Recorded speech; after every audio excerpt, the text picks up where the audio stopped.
Hello and welcome to the second day of the conference on Jewish dissidents in the Eastern Bloc.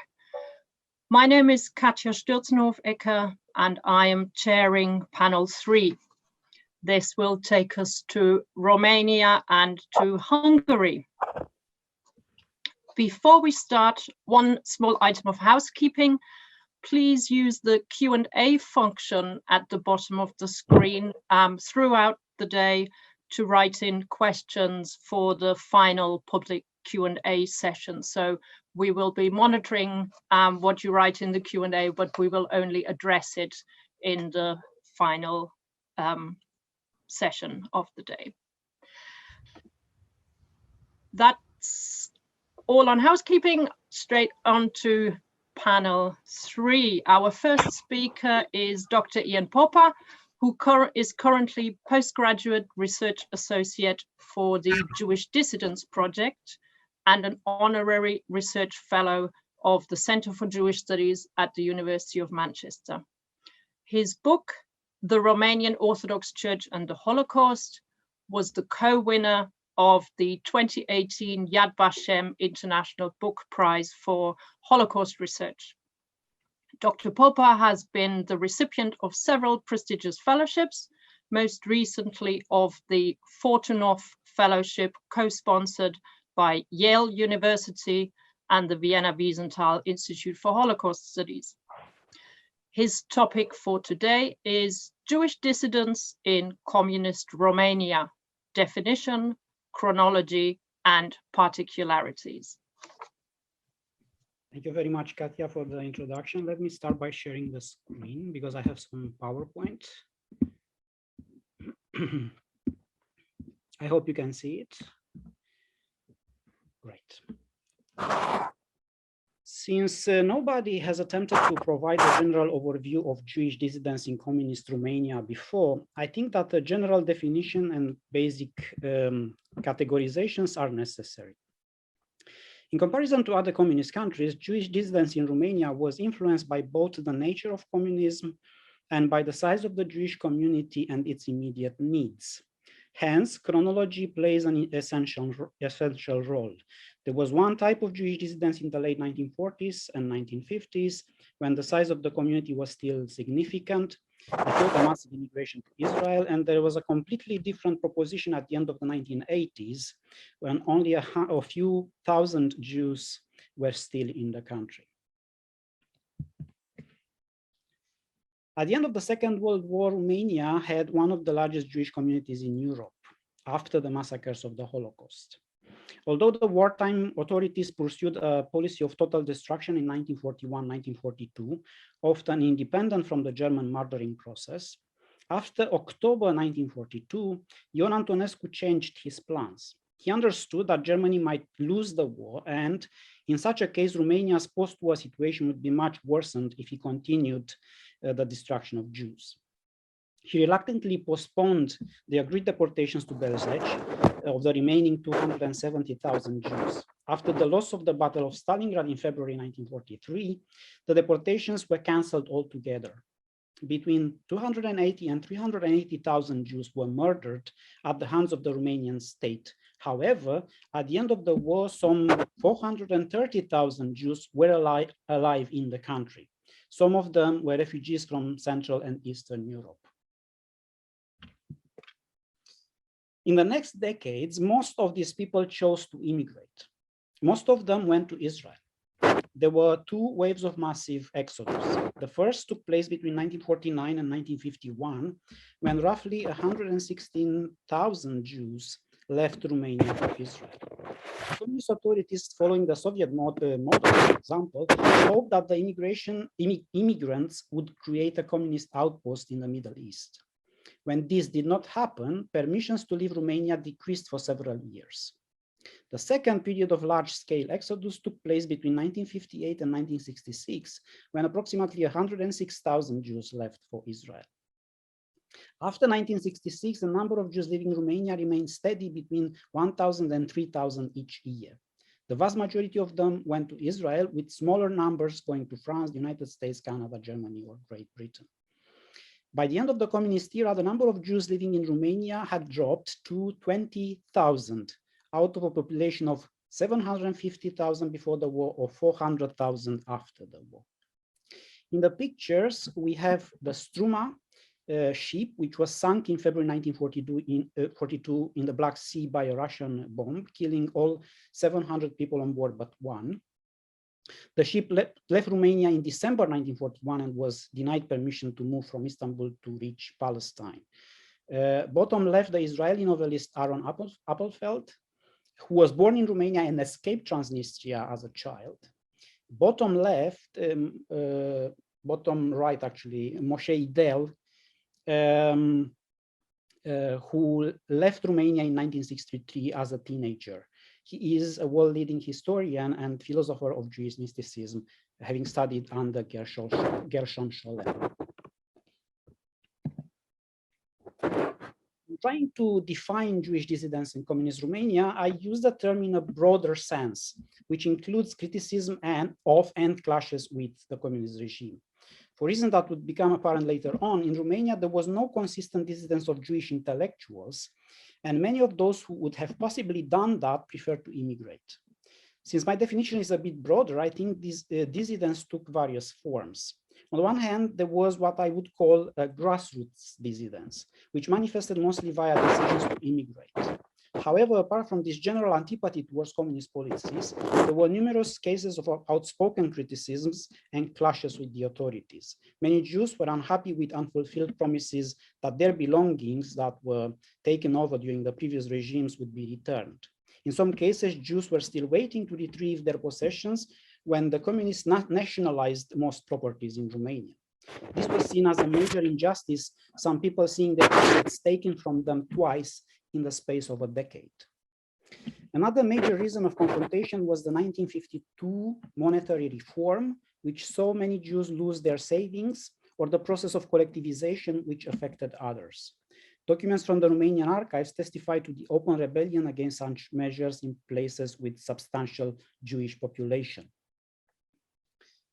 Political resistance was another facet of Jewish dissidence. There were various stages of this type of discontent. In the immediate post-war years, the clash was mostly centered on the communists' effort to seize control of the Jewish community. What the previous regimes did not succeed, namely to destroy elected self-governing institutions, the new authorities managed to do in a relatively short time. If initially the regime tried to control and to influence the existing Jewish organizations, they soon dropped that approach and created new organizations, such as the Jewish Democratic Committee, which was supposed to act as a liaison with the new rulers.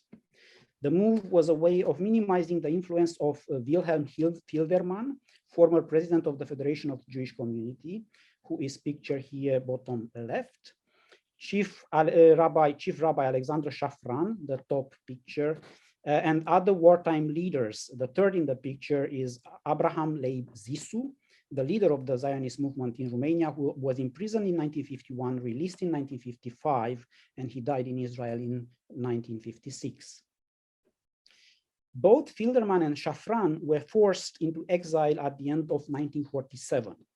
It should be noted, however, that the purging of the Jewish wartime religious and lay leadership was to a large extent similar to the purging of other religious and lay institutions. The Romanian Orthodox Church, for example, had its leadership replaced by 1948 with a new one more eager to collaborate with the regime.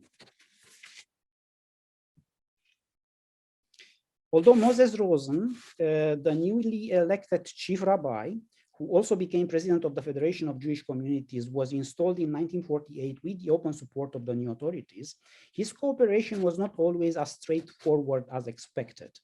Toward the end of the 1950s, Romania started using his links with the West in its effort to join international organizations.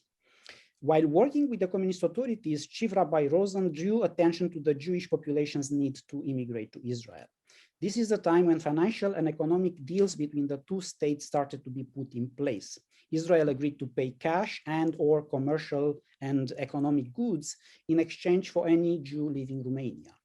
Some wealthy Jewish families paid too. This trade, humans in exchange for foreign currency, was taken a step further during the Ceausescu era.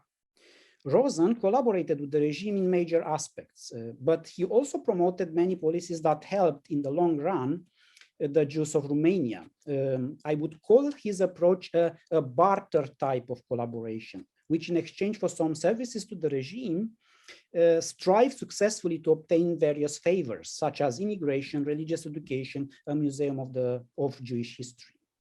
However, the overwhelming role of Moses Rosen in Romanian Jewish affairs during communism led to the coagulation of most of the power in one man's hands.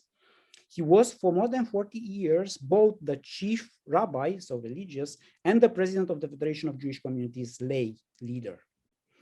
This had some positives, such as the fact that he could negotiate more easily with state authorities. However, in the second part of the communist period, this meant an almost complete inexistence of other Jewish voices. Another type of Jewish dissidence manifested in the desire to unveil more the atrocities committed by the Romanians during the Holocaust. In 1978, in the context of debates generated in Europe and US by the TV series Holocaust, the regime pushed for an even clearer denial of any Romanian involvement in the wartime destruction of the Jewish community. While the official discourse aggressively whitewashed dark episodes of recent history, Moses Rosen managed to obtain in 1978 approval for the opening of a museum of Romanian Jewish history. Although the museum itself was not allowed to depart before 1989 from the official narrative concerning the Holocaust, its very existence was a testament to the rich Jewish life which once was thriving in Romania and an open invitation to explore the reasons for its disappearance.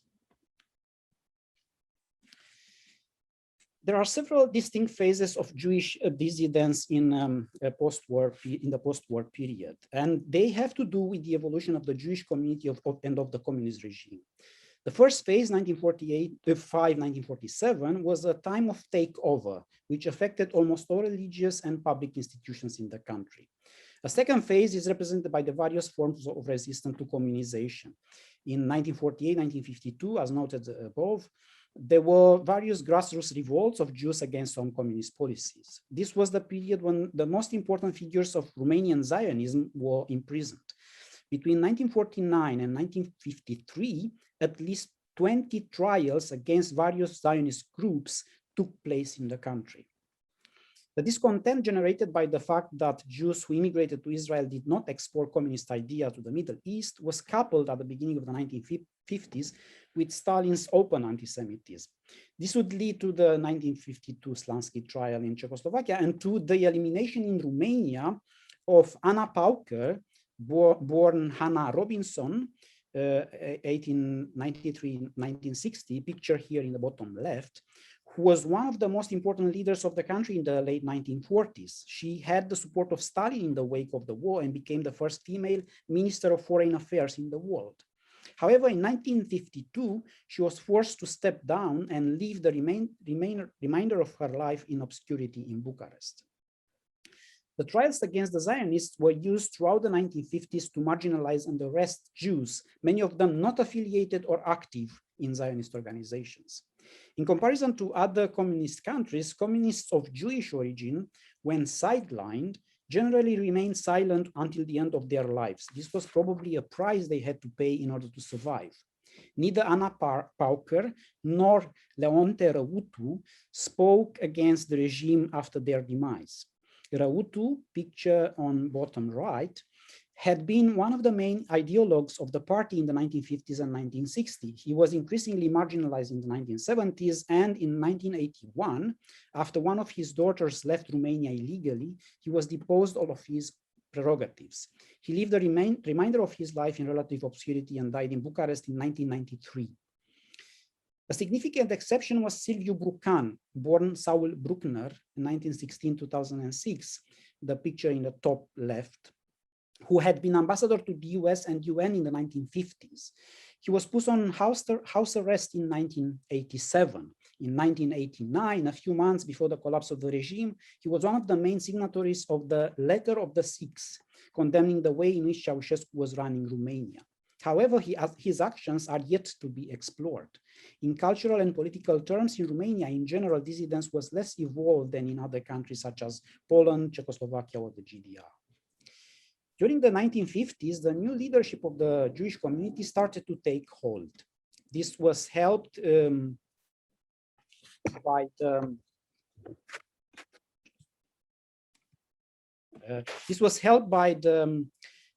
decrease in numbers due to immigration, many of those critical to the regime of the new leaders preferring to move abroad. This period culminated with the 1959 Great Bank robbery, when the communists alleged that 6 individuals of Jewish origin stole approximately what would be today $2 million from a branch of the National Bank. The top right-hand picture is a screenshot from the 1959 communist propaganda documentary Reconstituirea, the reenactment, which was shown in Romanian cinemas and claimed to explain how the robbery was organized. But I recommend the 2004 documentary by Alexandru Solomon, which is available, at least in the UK, on Netflix. Some historians consider the event as a form of Romanian ethnicization of the party, the robbery being used to purge Jewish intellectuals and or functionaries. According to Vladimir Tizmoneanu, it was politically used as a, and I quote now, mega screenplay designed to demonstrate the lack of loyalty of a group of intellectuals who were, without exception, from the circle of Jewish dissidents, end of quote. The 1960s and 1970s were by and large a period of collaboration of the new leaders of the Jewish community with the communist authorities. Sometimes this collaboration was mutually advantageous. A fourth phase of Jewish dissidence would be represented by the silent opposition to the narrative promoted by the regime starting in 1979, and the opening of the Jewish Museum was such an example. The communist regime in Romania had a different approach to the Jewish, including Israeli aspects, than any other regime under the Iron Curtain. This was especially the case after Nicolae Ceausescu came to power. In 1967, he opposed Brezhnev in branding Israel the aggressor state and condemned the Arab and Soviet language that called for the destruction of Israel. He believed that Israel had the right to existence, and soon after 1967, he elevated relations from the rank of consulate to that of embassy, Romania being the only country in the communist bloc to maintain diplomatic relations with Israel after the Six-Day War. This signaled Ceausescu's stand in 1968 when he openly opposed intervention in Czechoslovakia. Later during his reign, he became involved in the Israel-Palestine peace process. His attempt at a balanced approach suffered periodic setbacks towards the end of his rule, his leaning towards the Arab cause becoming more obvious. All these developments impacted heavily on Jewish dissidents in Romania, which I would argue was limited precisely because of all these larger considerations, which many consider more important than quarrels with the communist authorities. Keeping the immigration avenues open and maintaining good relations with Israel, especially in a context in which Romania was the only country in the communist camp willing to do so, were seen as essential by the Jews in Romania and by those who immigrated. And the pictures here show Ceausescu's meeting with Golda Meir top and with Shimon Peres bottom. Approaching the conclusion, the corpus of secondary literature on various aspects of Jewish life in post-1945 Romania is limited. However, there are thousands of documents in the archives of the former Securitate or the archives of the Jewish community waiting to be brought to life. Even on topics covered to some extent already, such as the persecution of Zionist leaders or the transition of power from the wartime leadership to the communist-backed one, we need more insight. Other topics such as the position of Jews to the 1952 events in Czechoslovakia or the reactions to the 1956 revolts in Hungary and Poland are waiting to be explored.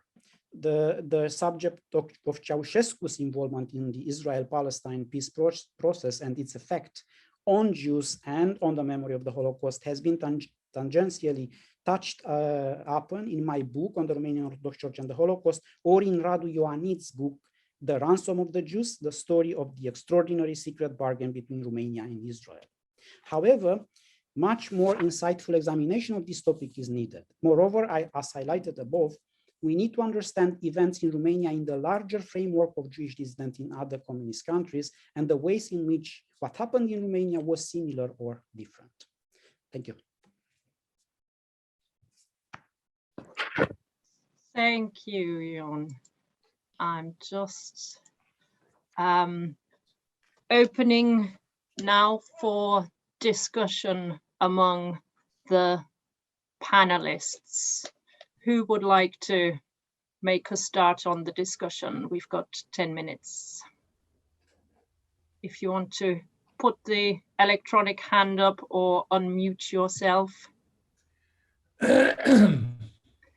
Sander. Thank you for a clear and incisive summary. One of the things that struck me, and again, I'm going to nitpick, is the fact that this concept dissident isn't a helpful one. Mm-hmm. And when you add the word Jewish to it, it becomes yet even less helpful. Mm-hmm. So, for example, one of the things that you pointed out, and it's true, by the way, in the GDR also, is that if you happen to be Jewish, what that means changes over time. So that you could be an anti-Zionist and oppose monetary reform, right? And be seen not as Jewish. I'm making that case up. I can't imagine anybody in that position, but I can, certainly the case in the GDR, people, for example, who were against the creation of the state farms, right? Collectivization, who happened to be Jewish, were not picked out because they were Jewish, right? Nor was collectivization a particularly Jewish topic. Yeah. So it strikes me that you're looking at a couple of moments. One, Stalinist Comintern, anti-Semitism, put it in that order because the Comintern also was anti-Semitic, expressed in anti-Zionism against people who did not want to emigrate, yeah. Right? Who did not want to immigrate. Because if they emigrated, right, they were not there to be accused of being Zionists. It's kind of obvious. So again, let me summarize by saying, this is why these cases are interesting. Because I think the locality determines the context. Ceausescu is not Ulbricht. In fact, there's a moment, again, I'll quote my own experience, where Ceausescu becomes a kind of part of the third world. He becomes the equivalent to Tito in an odd way, right? While Ulbricht never has that role. And that's where it becomes problematic. Maybe then the category opposition dissident is one we want to maybe suspend for a moment. Let me stop at that point.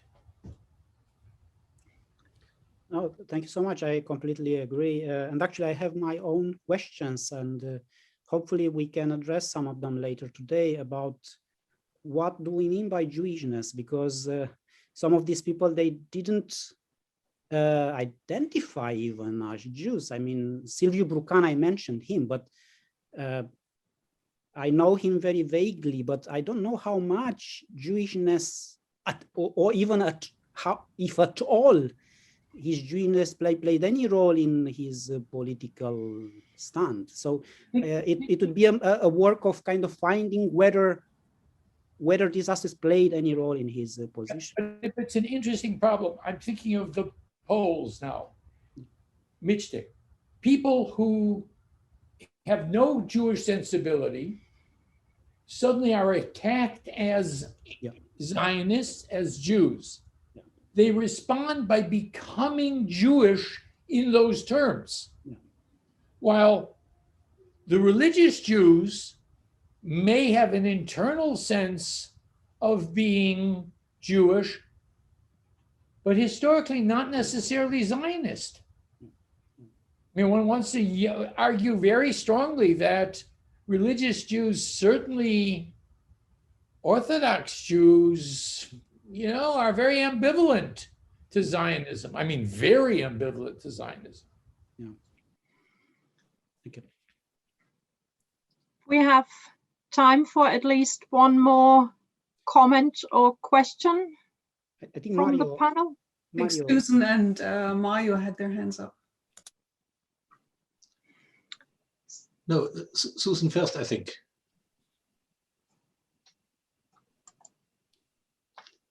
I think you are on mute. Okay. Now it's okay. Right. I mean, I think this issue of dissidence will come up probably in the general discussion, because it's a good one. It's a very good question. The one, and I will try and deal with it in my paper too. But I think one question is the difference between presenting oneself as a dissident, you know, or being accused of being a dissident, or being accused of being, and let's say if we define broadly or narrowly or something, dissidence as a kind of protest against orthodoxy, let's say, or against the reigning orthodoxy or against the ruling regime, then I think it makes a huge difference whether, you know, and I think in your paper, I wasn't always clear whether the dissidents were the people who actually did protest or oppose or do something that, you know, that would warrant calling them that, or whether they were just being accused of that so that they could be thrown out, you know. I'm not saying you know, I'd love to hear your thoughts, but I don't think it's an issue we can settle in 1 minute or 2 minutes. I think it depends from case to case. I mean, in some cases, people were dissidents in the sense that they took active part in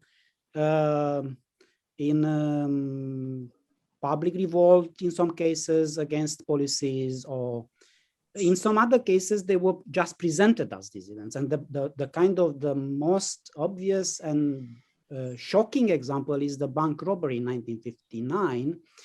And that 2004 documentary is fascinating because we don't even know if that bank robbery took place. Did it take place, or was it just a scenario created by the communist authorities to sideline? Because the 6 people accused, they were actually members, high-ranking members of the Communist Party, with high positions in the party. So sometimes people were just presented for the sake of sidelining them, and yeah. Well, I think it would be helpful at least not to call dissidents people who were like Laszlo Rajk in Hungary. You know, he was a totally orthodox Marxist, communist throughout the 30s, etc. Suddenly in 49, he is accused of treason, you know, so and executed. So that doesn't make him a dissident. That means he was eliminated as a politically expedient gesture, or the gesture of political hostility. See, that's what I mean. That, you know, I think. I know what you mean, and some of the people I mentioned, they by no means I think I could name them. This is, for example, Silviu Brucan. He was member of, I mean, a high-ranking member and defender of the Communist Party for many years. But just in the last 2 years of the communist regime, he opposed some of Ceausescu's policies. And yeah, I wouldn't call him a dissident, but I would still kind of look into his actions. Yeah. Well, if he openly opposed, that would make him a dissident, I suppose, in a way. But let's hold that thought there, because this is fascinating. I'm sure we'll come back to that. Mario, you wanted to make a comment as well. Yes, yes. Thank you very much for this very interesting presentation. It's rather a comment and an explicit question. I see that all the names you mentioned, Anna Pauker, Leon Terautu, also Silviu Brucan, they can be classified as so-called Comintern people, which can refer also to Brucan, although he was too young to be a classical Comintern functionary. He was born in 1906. 16, and even Vladimir Tishmanianu comes from a family like this, and they're dissidents. And I know it, and I know it in Buchan's case. It was much shaped from an opposition against the Stalinist variant of communism, then of let's say of state communism itself in the DDR. It was just before he was put to house arrest in 1987. Buchan, I think. There were writings which he either had written in English or which were translated into English. I think it was from a monthly review or from another American newspaper.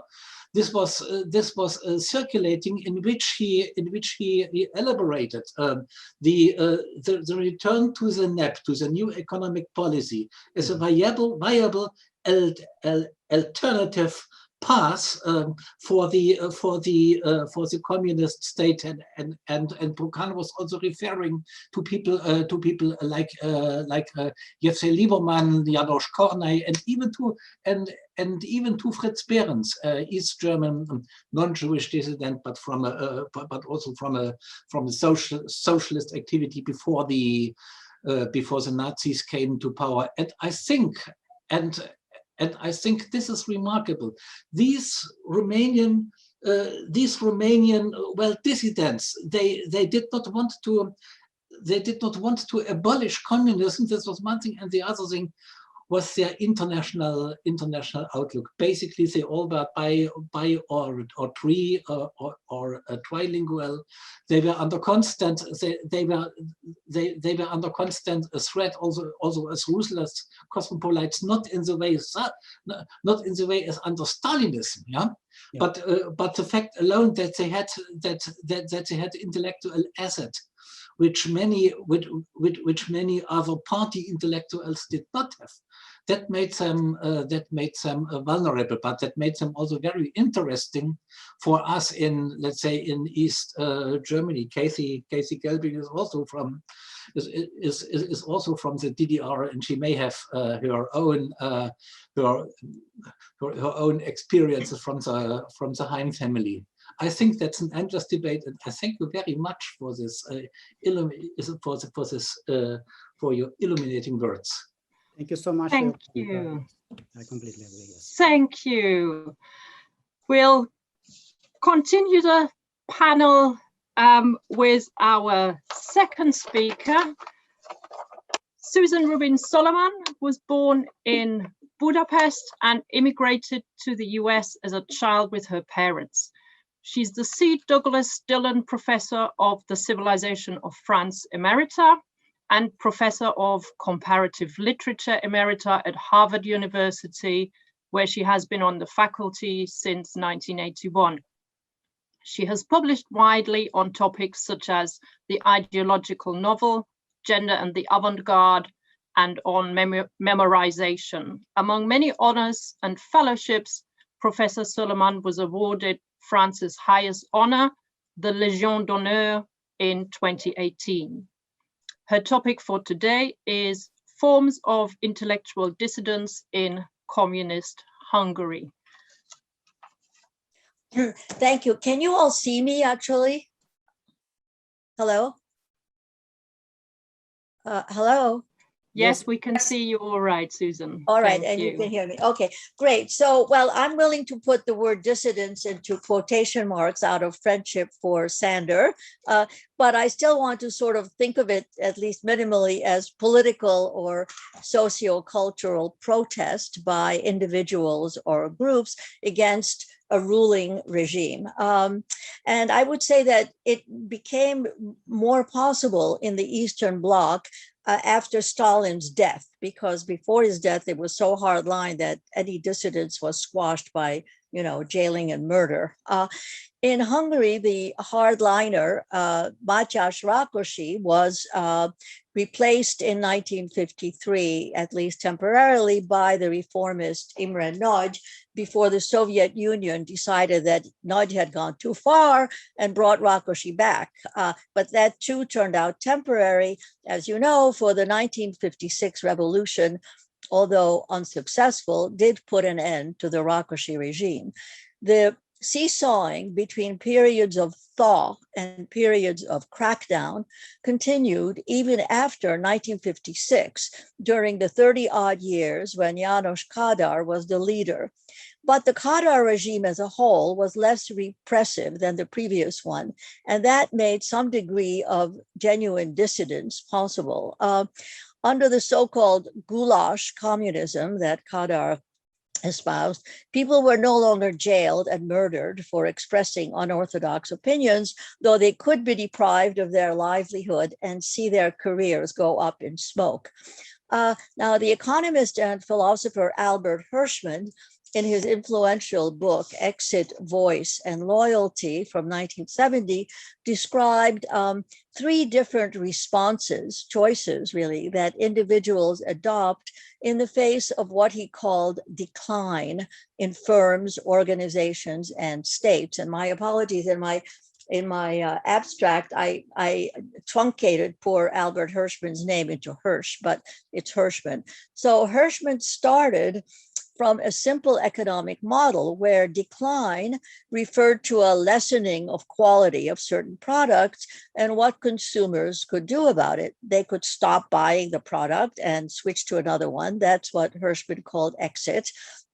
Or they could complain to the company and demand improvement. That's what he called voice. Finally, they could keep on buying the same old product in the hope that it would improve, and that's what he called loyalty. Things get more complicated, of course, when we move from laundry soap to governments, but Hirschman shows that his model can be useful in thinking about how individual citizens respond to a declining but still powerful political regime. And Hirschman certainly was familiar with that, having fled Hitler's Germany and having spent years in South America. Loyalists are those who, whether for opportunistic reasons or out of ideological conviction, espouse the regime and seek to join the people in power. Dissidents are those who choose to express criticism or disagreement in one way or another. So I'd like to talk today about three forms of dissidence, and I hope I won't run over my time too much, but anyway, I want to consider loyal opposition, which was a term we heard yesterday with regard to the GDR, as really a form of dissidence. But my three forms are distributed between exit and voice, or its opposite, a certain kind of silence. Now, the clearest, most definitive way, of course, to express dissidence toward a repressive regime is to leave the country, if you're able to do it and are willing to assume the consequences. In Hungarian, the verb dissidálni refers to this kind of exit, leaving as a sign of protest or simply of recognition that you can no longer continue as before. Going into exile is never easy. Yet in 1956, close to 200,000 Hungarians left the country, many of them Jews who had survived the Holocaust as children or adolescents, and who would never return to Hungary except as visitors, if that. Other than exit, what were the options for dissidents in Kádár-era Hungary? To answer this question, I will refer to the choices made by three Jewish intellectuals who all belong to the same generation, born between 1929 and 1933. So this is the generation after those that we heard about a lot yesterday. The philosopher, so my three people are the philosopher Agnes Heller, the writer and essayist George Conrad, and the novelist Imre Kertész. Heller and Conrad represent my second form of dissidence, that of voice, in addition to exit. But since Heller eventually left Hungary in 1977, she can also be considered as part of the exit group. And Kertész represents my third form, which I'll call alienated silence. So first of all, Heller, she was born in, I call her the philosopher as self-described pariah. She was born in Budapest in 1929 into an educated but financially insecure Jewish family. Her father, as she describes him in her autobiography very lovingly, was a lawyer who had virtually no paying clients. So it was her mother who supported the family by working in a tiny hat shop that she opened. Heller's father, although he lacked the talent to make money, taught her about Kant's categorical imperative when she was still in elementary school. And she grew up to be a philosopher concerned primarily with questions of ethics. After her father was deported to Auschwitz in June 1944, Heller and her mother survived the period of arrow-cross terror, despite several very close calls. After the war, she joined a Zionist youth group where she met her first husband, a few years older than she, who introduced her to the lectures that George Lukács was giving at the university. Lukács, although a lifelong Marxist, became persona non grata to the Rákosi regime in 1949, but by then Heller and a few others had become his faithful disciples and continued to study with him in his apartment. Like many other young Jewish intellectuals at the time, she and Herman, that's her husband, had joined the Communist Party around 1947. But at a party meeting in 1949, they were both disciplined, as she recounts in her autobiography. Agnes was demoted from voting member to member candidate without voting rights after she had dared to vote as the sole no vote against expelling two other members, a young woman whose father had been in the Jewish Council and was therefore considered a collaborator in 1944, collaborated with the Nazis, and another woman whose father had been a kulak. She did not know these women personally, she writes, but she was convinced that it was not right to condemn the child for the father's sins.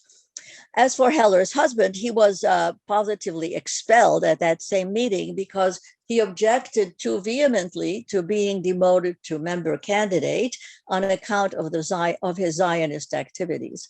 I mentioned this episode in some detail because it was the first of many occasions when Heller put herself in the position of a pariah with regard to party orthodoxy. She often referred in her writing to Hannah Arendt's famous characterization of Jews in European society as either pariahs, that is, outsiders, or as parvenus, who sought to curry favor with those in power. Heller was proud to be a pariah, not necessarily because she wanted to be one, she explains, but because she was forced to be in order to remain true to her principles. So in the episode of her demotion, she tells us that she immediately understood two things. First, that democracy, which requires freedom of expression, was non-existent in the party. And second, that everyone was afraid. Paradoxically, she later realized that it was a blessing to have been stripped of her voting rights. The party had saved her from having to make choices like either get thrown out of university or become a scoundrel, by which she meant betray your principles for expediency's sake. At the time of this episode, as she recounts it, she was not yet fully aware of this kind of choice, for she truly believed when she raised her hand to vote no, that the party tolerated differences of opinion. How this could be in 1949, one wonders, but okay. So her action, she says, was not a sign of courage. She writes, I wasn't courageous. I was stupid and naive. A similar naivete accompanied her for many years, as she tells it, even after she had lost all her illusions about the party or about its possibilities for reform. As long as she remained in Hungary, her standing with the party waxed and waned according to the latest orthodoxies. In 1957, after the failed revolution, and she was among those who consciously chose not to leave in 1956, she joined the new Communist Party, but she was expelled a year later when a woman that she considered one of her closest friends and to whom she had given the manuscript of her new book to read denounced her to the party. The book was called From Intention to Consequences, and the party summoned her to a hearing after they had read the manuscript. What was she thinking of when she wrote that terror exists here, they asked. That the end does not justify the means, she replied. And why do you rail against the state? They asked. It was against the state as defined by Plato that she railed, she told them, and then launched into an explication of the Republic. She was not only expelled from the party, as she fully expected, but was fired from her university teaching job and sent to teach in a high school. And of course, the book was forbidden to appear. But it was finally published in 1970. By then, Heller had begun to be known internationally as the chief theorist of the Budapest school of Lukács-inspired Marxist philosophy, and had been allowed to travel to major international conferences all over. But when a new crackdown period started around 1972, she was once again fired from her job and forced to do translations for a living. Her second husband, Ferenc Fehér, another member of the Budapest school, was forced to do the same. Now, so in 1977, a friend who had emigrated to Australia helped her to obtain a teaching position in Melbourne, and she and Fehér left Hungary with their young son, leaving behind her adult daughter, grandchild, as well as her mother. And over the next 40 odd years, she published more than 20 books in English and Hungarian. In 1986, she and Fehér were invited to teach at the new school, and she remained there for about 20 years. He died in 1994, but after her retirement, she settled in Budapest in an airy apartment overlooking the Danube. True to her calling as a dissident, I would say, she became one of Viktor Orbán's most vocal and most passionate critics, publishing many articles and interviews in which she denounced the new authoritarianism in Hungary and, urged the opposition parties to unite, despite their differences, in order to oust Orbán's party, Fidesz, in upcoming elections. I had the great good fortune to spend a long afternoon with her in Budapest in 2018, a few months after the parliamentary election, which Fidesz won again with an overwhelming majority. She was devastated by the results, but not surprised, she told me. She was a tiny, wrinkled old woman, but still engaged, still writing, and often swimming against the current. Alas, she died precisely in a swimming accident on Lake Balaton 2 months after her 90th birthday in 2019. So my second figure, and am I really running over? Maybe I shouldn't. How am I doing in terms of time? You need to wrap up soon. Oh, okay. Well, then I won't. I'm sorry. This paper just turned into a very long paper. My second figure is Konrad, who really became what I would call the forbidden writer as public intellectual, because although he became a forbidden writer for about 15 years in 1974, after publishing a really interesting book with a sociologist friend, which was called The Intellectual's Road to Class Power, Konrad was kind of taken up in the West, so that his books, which were forbidden in Hungary, became published in the US by major publishers. And so paradoxically, he, although forbidden in Hungary, but still publishing in samizdat in the 1980s, by which time the regime, of course, was much weaker, he could still be a public intellectual, even in his own country, in samizdat, and certainly abroad. He became the best known of the Hungarian writers. He was a novelist and an essayist. And I just want to say that for Konrad, the choice to leave Hungary had come up several times, and each time he said no. He traveled abroad, but he always came back. He called himself an internal emigrant in Hungary, but I don't think he was really. He was totally at home. And I'll read one little self-ironic thing that he wrote in his autobiography, around 2000. But this is how he described his situation. He and his friends were marginal intellectuals, but they were together. So this is how he describes it.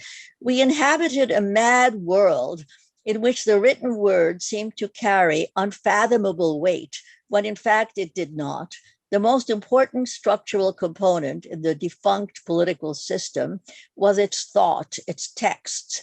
That being the case, I sat down every morning to produce sentences that could pass for incitement against the state. And a good many people who deserved better dashed around spying to make sure a few warmed over cliches did not see the light of day. The cowboy and Indian games involved in publishing a few hundred copies of a dissident text, and some of them unofficially, kept both sides busy. Well, his self-irony is not only charming, it is also insightful. The system and its dissidents needed each other to fulfill their part in the game. So that's why I don't think of him as being an internal emigration. On the contrary, and paradoxically, one could say that he was quite at home in Budapest. He was an integral part of the marginal intellectual circles that grew ever stronger in the final years of the regime. And finally, there's Imre Kertész, who I'm sure many of you know as the first Hungarian writer to have been awarded the Nobel Prize in Literature in 2002. He is just a complicated figure, and I'm so sorry that I'm not going to be able to deal with him in any genuine way. I've written about him before and will gladly send those articles if you want. But the point that I want to make about Kertész is that he considered himself as a total outsider and rejected every form of collective solution to the problem of existence. This is philosophically, in fact, he had friends, he wasn't a hermit, but the rejection of collective solutions is a leitmotif in his quite stunning philosophical work in the form of a diary, which is called Gaia Napló, or Galley Diary, written over a 30-year period and published in 1991. It exists in French and German, has not been fully translated into English. And among the many reflections on this issue, one of the most striking is from around 1982. He writes, "In this collective world, to remain a private person and to keep on being a private person, at this point, I could hardly think of a more heroic enterprise." And even more pointedly, he writes a few years later, "What is the difference between them and me? They oppose the regime or regimes, while what I oppose is, as I might put it, God. Someone who opposes a regime must believe in a different regime. Someone who opposes God doesn't have to believe, but simply live before his gaze. That's quite enough for belief." Beautiful passage. The them that he refers to are the dissidents, who in his mind still represent collective thinking. He is interested not in regimes or systems, but in a much more fundamental human condition, which can only be experienced on an individual level. At the same time, and this is my second point, Kertész insists throughout all of his work that everything he writes is about Auschwitz, even when it seems to be about something else. But Auschwitz was both an individual and a collective experience. And indeed, as he recognizes, his existential questions are the result of his having lived under the two dominant totalitarianisms of the 20th century. He repeatedly stated in interviews that Nazism and communism are mirror images of each other.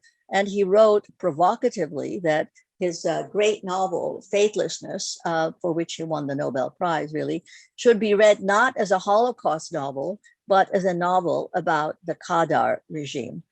So Kertész, in other words, saw himself entirely in negative terms as an absolute outsider and naysayer, refusing all group identifications. And he never wrote any political text during communism.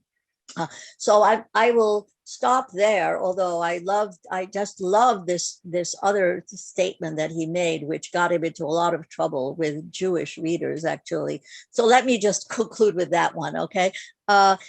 Some people call this an expression of self-hatred, but I I find it much more complicated than that. Here's what he writes. He says he never felt Jewish despite Auschwitz.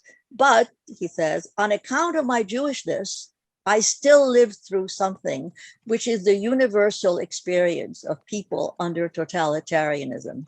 If I am Jewish, then I say that I am negation, the negation of all human pride, of certainty, of quiet nights and peaceful inner life, of conformism, of free elections, of national glory. In the book of victories, I am the black page where no writing appears. I am negation, not a Jewish, but a universal human negation, the writing on the wall of total oppression.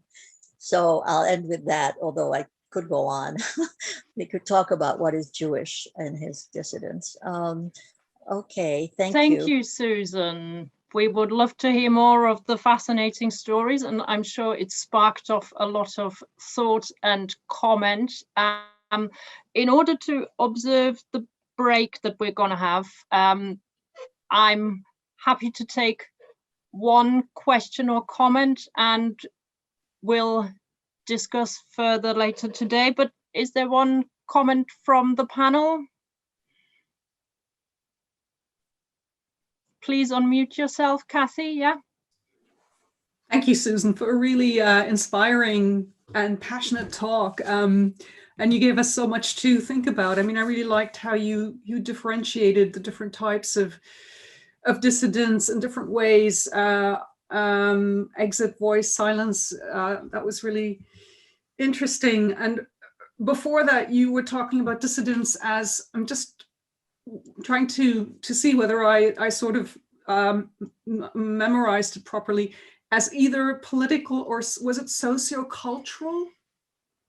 Well, you know, expressions like in, you know, I think it was Havel who actually talked about that, because in Czechoslovakia, rock music became an expression of dissidence, right? In other words, that was a sociocultural piece of it. Yeah, I was just wondering about sort of forms of everyday dissidents, I mean, I guess it's even different from grassroots dissidents, but everyday dissidents that could fit into your concept of alienated silence, maybe, but just how we could even begin to capture those. I mean, I guess it would arguably get us into quite muddy waters, because I think the majority in these regimes was always the silent, you know, alienated majority, and that would kind of make everyone a dissident, which I think that would probably be stretching it too far.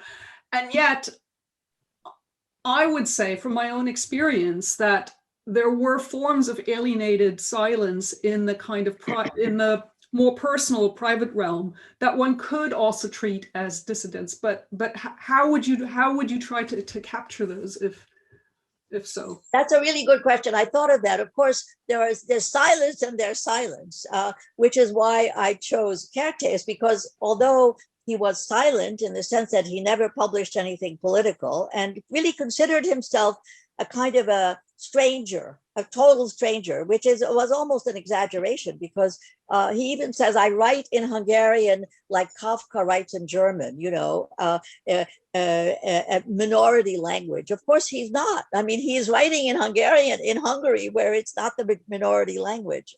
You know, he's writing in the majority language, but he always twists the Hungarian. In other words, that's what makes him a great writer, I think, is that he sort of writes in Hungarian as if it were a minority language in his own country. So he's a complicated guy.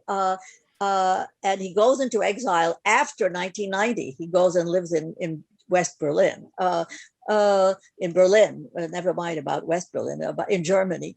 But so he is very self-conscious about himself as, you know, the sort of the alienated, you know, guy, and then he's no longer silent either after 1990. He talks a lot, he's interviewed and so forth. But so what's the difference between that and, you know, the grocer who just, you know, tries to make a living and keeps cursing the government under his breath, you know? I suppose we could call the grocer who just doesn't say anything, but really hates this regime. The silent majority, you know, to pick up on that ill-fated term in the United States, but I'm talking here about intellectual dissent. You know, in other words, what are the stances that intellectuals, that is, people who like to talk and express themselves and write, what are they? How do they define their own sense of, you know, their relation to the regime? And Heller was always very outspoken. She was always there, you know, wonderful. And she was a true philosopher too. I mean, she wasn't just spouting nothing. Conrad, writing novels that were published abroad or published in cut versions in Budapest, and then writing political essays in samizdat, and publishing them also abroad. But in a much more sort of genteel way. I mean, you know, as he said, you know, I and the regime were okay. You know, they let me be the forbidden writer, and I was, and I am, and I wrote, and they spied on me, and we played the cat and mouse game. And then Kertész, you know, who calls himself totally outside this whole thing. Thank you, Susan. We have another question from Ermela van der Leeuwen, if you want to unmute yourself. Yeah. Okay, just let it say. First of all, Susan, thank you so much for your really inspiring talk. And there would be a lot of questions and problems to be discussed.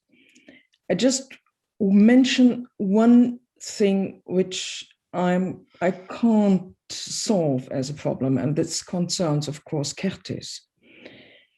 You called him an outsider, and I totally agree. And I think in the realm of our conference, it might be quite interesting to figure out what is the difference between dissidence and being an outsider, emigrating and going to exile and deciding not to accept any possibility of belonging to whatsoever. So, and this is the case with Kertész. But then, on the other hand, and this is really, for me, it's a question I can't find any answer.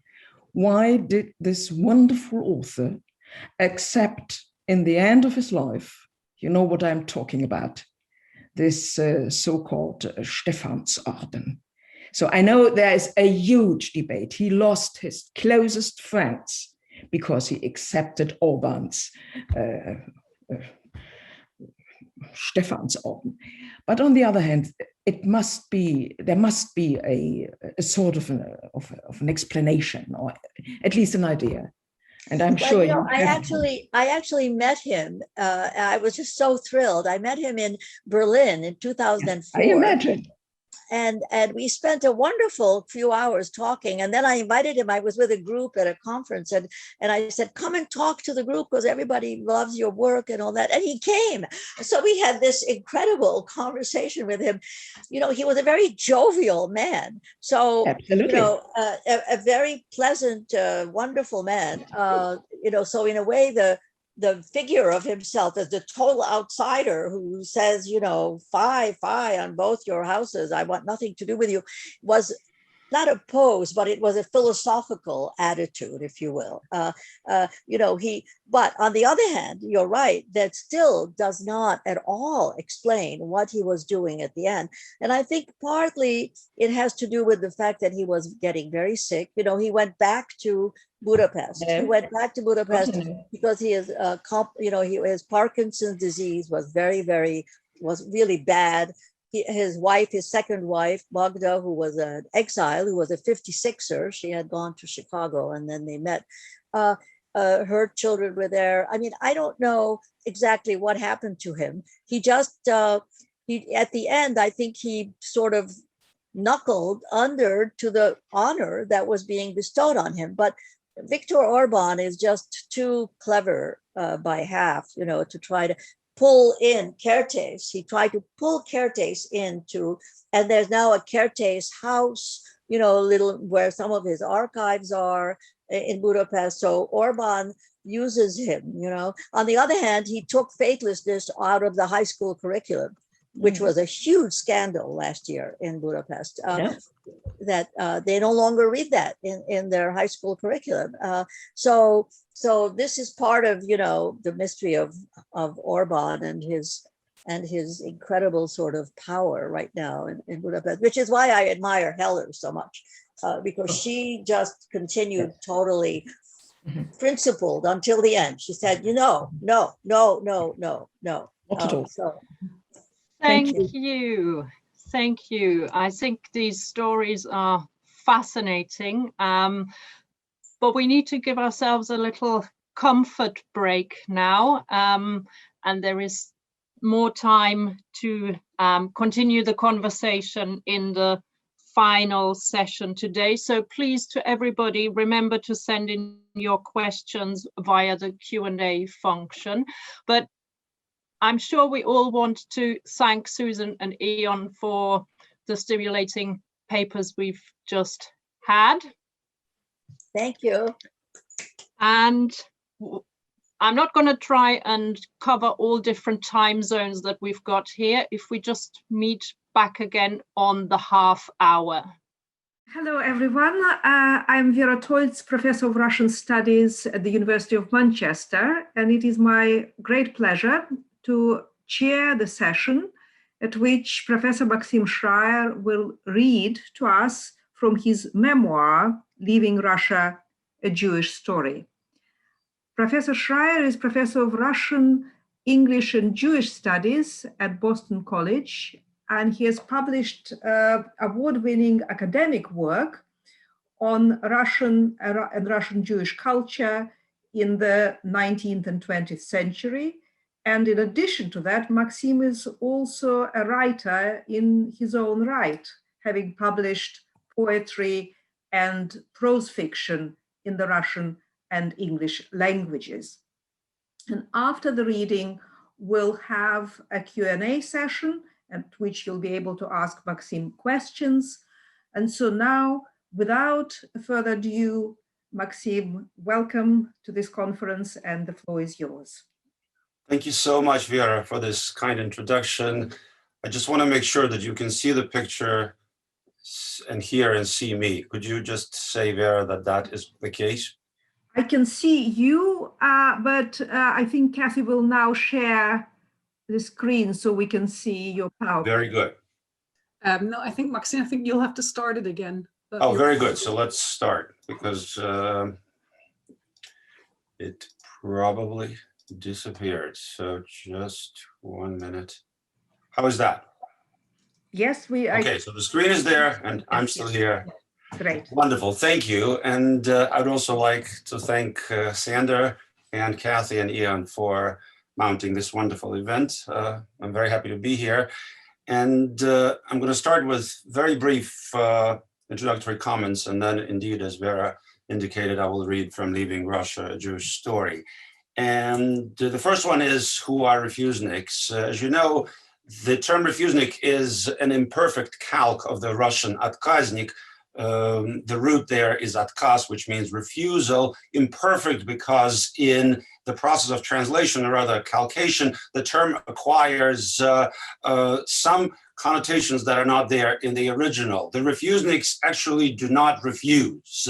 They are refused. They're actually refugees. If anything, perhaps the only thing that they refused is the ticket to Soviet paradise, because Refuseniks are Jews and their families who petitioned the Soviet government to be allowed to emigrate and go to Israel. And then the Soviet regime refuses their applications, and they are disenfranchised and become part of essentially a ghetto community without walls. And some remain waiting for many years, some actually as long as a couple of decades. That's the first point. The second, how many Refuseniks are there? And this is actually you would think it's quite obvious. It's not. And it's not a question that we can still answer comfortably, which is why demographers still cite Mordecai Altshuler's classic study, which was published in 1988, which he based on the data from the list that the Anti-Defamation League maintained in 1986. And Altshuler concluded that there were about 11,000 Refuseniks, so over 3,000 Refusenik households, and that the average duration of waiting was about 9 years. Without spending too much time on this, I invite you to eyeball the statistics on the Jewish population in the Soviet Union. You will see just by eyeballing these numbers that after 1980, when immigration to the Soviet Union becomes virtually non-existent, the floodgates close, I think a higher number should probably be considered. In my estimation, in 1979-87, there were as many as 20,000 Refuseniks in the USSR. And this is a huge community because Refuseniks are omnipresent. They are not just in big cities, but in smaller cities. They're not just members of the intelligentsia and intellectuals. They are also in all fields and branches of employment. And then when they are disenfranchised, they very much enter the ranks of the menial workers, the lower strata of the Soviet population. In other words, it's hard to imagine a Soviet territory without an awareness of the problem of Jewish immigration and of the Jewish Refuseniks who openly challenged the regime, openly challenged the regime's own legitimacy. And lastly, what do Refusenik want? Of course, the Refuseniks want out. They want to be allowed to leave. If you look at the protest signs that these Refuseniks carry at the famous protest outside the Ministry of Foreign Affairs in Moscow in 1973, the slogans are very consistent. Let us go to Israel, visas to Israel instead of prisons.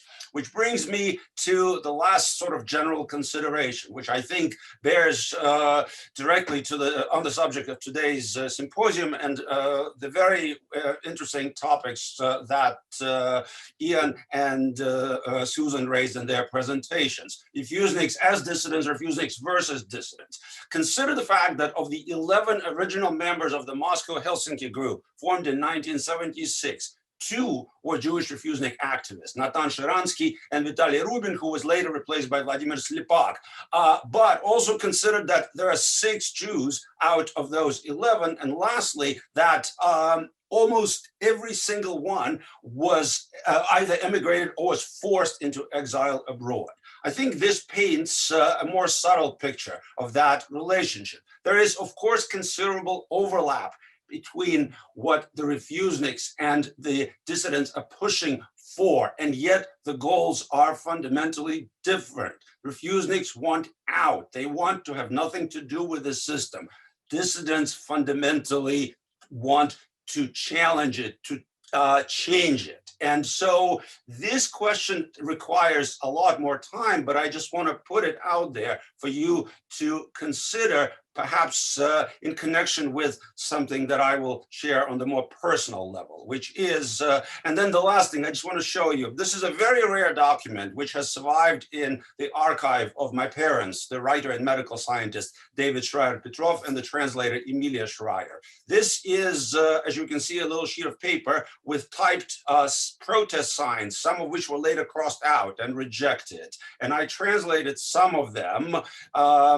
Freedom of emigration to all Refuseniks. The new immigration law is a violation of human rights. This is very important. Auschwitz, Babi Yar, and Refuseniks, a Jewish tragedy. Of course, the Jewish-centric component and the immigration-centric component prevails, but human rights concerns are certainly there in what Refuseniks are inevitably challenging the Soviet system to address.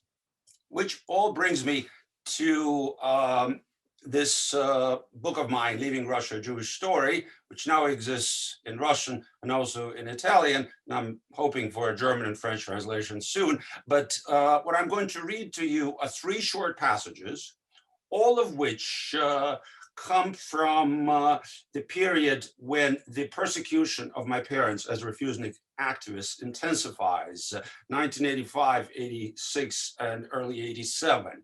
And of course, I appear, and it's very important to make this disclaimer, in these episodes primarily as an observer. I was a child when the decision to emigrate was made, and I was 20 when we were finally allowed to leave. So those were formative years for me, but they were also years when my parents tried very hard to shield me from direct Refusenik activism. And one of the common threads of the passages I've chosen is precisely how Jewish Refuseniks very often decide to sacrifice their careers, in some cases very successful Soviet careers for Jews and non-party members, only because they want to get their children out. They want to have their children to have the freedom to express their Jewishness, only to find themselves ghettoized and persecuted, and how Refusenik activists try hard to shield their teenage children from activism, but it doesn't work, of course, in many cases, as you can well imagine. And then a couple of other common threads in what I will read. One of them is, of course, the question of solidarity. The solidarity and the silence of the Soviet majority. Of course, as you know, despite the great public awareness of the problem of Jewish immigration and the problem of Refuseniks, Refuseniks were shunned, and there was very little private or public support on the part of the population. And that too is a thread here. And the last one that connects these three passages are Refusenik protests. Basically, Refuseniks going out and openly challenging the regime at public protests and demonstrations. On some level, my parents had probably seen it coming. I recall a visit by two Canadians who traveled to the USSR in order to show their support for Refuseniks. One of them, Michael Posner, was at the time a reporter for Maclean's and now writes for the Toronto Globe and Mail. My mother, customarily the spokesperson for the family, was telling Posner about the Refusenik gatherings we hosted at our apartment and about the risks involved. By that time, our Refusenik seminar salon had been going strong for a year. Also, the first part of my father's novel, Dr. Levitin, had found its way to the West. I remember coming home late from a party sometime in the autumn of 1984 to find my father and a photographer working in the bathroom on developing and hanging rolls of film to dry on the shower rod. In due course, the films were smuggled out of the country in a diplomatic pouch, reaching the United States and then traveling to Israel, where my father's uncle, Munya Shrayer, facilitated the novel's publication. By the autumn of 1985, the upcoming publication under the title Being a Refusenik was announced by Aliyah Library, a prominent publisher of Russian language books based in Israel. My parents knew they were being followed around, yet they spared me some of this knowledge. I wasn't told, but surmised that my mother was struck in a crowded street by two men who, under their breath, threatened graver punishment if my parents wouldn't stop sticking out. Then, in the last days of November, a subpoena summons was deposited in our mailbox, dated 27th November 1985, and printed on the stationery of the Moscow City prosecutor. The subpoena requested Shrayer David Petrovich to appear on the 2nd of December 1985 at 11 a.m. at the office of Prosecutor N.B. Tsirkunenko. This slip of paper has survived among my parents' personal papers, and I'm looking at a photocopy of it as I type these lines, and you're looking at it on the screen as I read these lines. In the early evening of the day the subpoena arrived, still trying to process the whole thing, my parents and I held a family conference. Various scenarios were considered and different options weighed, from a public protest or hunger strike to ignoring the subpoena and buying time. My father called the latter the tactic of crushed glass. The situation was urgent and obviously dangerous. My parents and I decided to seek the immediate advice of seasoned friends and acquaintances from the Refusenik and dissident circles. That evening, I went to see the Slipaks, while my parents visited Valery Soifer. Soifer, formerly a successful Soviet geneticist, had substantial experience with dissident actions and many connections with Western scientists. My parents thought his counsel would be helpful. A former prisoner of Zion, Vladimir Volodya Slipak, was a legend within the Refusenik and dissident movements and abroad. He and his wife, Maria, Masha, had been among the leading Refusenik activists since the early 1970s. Refusenik spoke of his fearlessness and valor, of charging KGB thugs at demonstrations before they had a chance to strike him. I had heard from eyewitnesses of the day in June of 1978, when the Slipaks, along with another celebrated Refusenik activist, Ida Nudel, flew banners with protest slogans from the balconies of their apartment buildings in Moscow. So this is the building, and the banners were unfurled from these balconies down below. So Red Square is this way, and the Pushkin Monument is that way. This is Moscow's main thoroughfare, just so you can visualize this a little more. They were arrested. Vladimir Slipak and Ida Nudel were sentenced to 5 years of forced exile, while Masha Slipak received a suspended sentence. My parents met and befriended the Slipaks by the time of Volodya's return to Moscow from Siberia. Volodya Slipak was in his late 50s when I got to know him, and the weighty silver curls of his hair and beard made him look like a cross between a biblical patriarch and a Judean zealot. Now retired from the kind of open activism for which he had paid with a prison sentence, Volodya was still one of the Refusenik elders.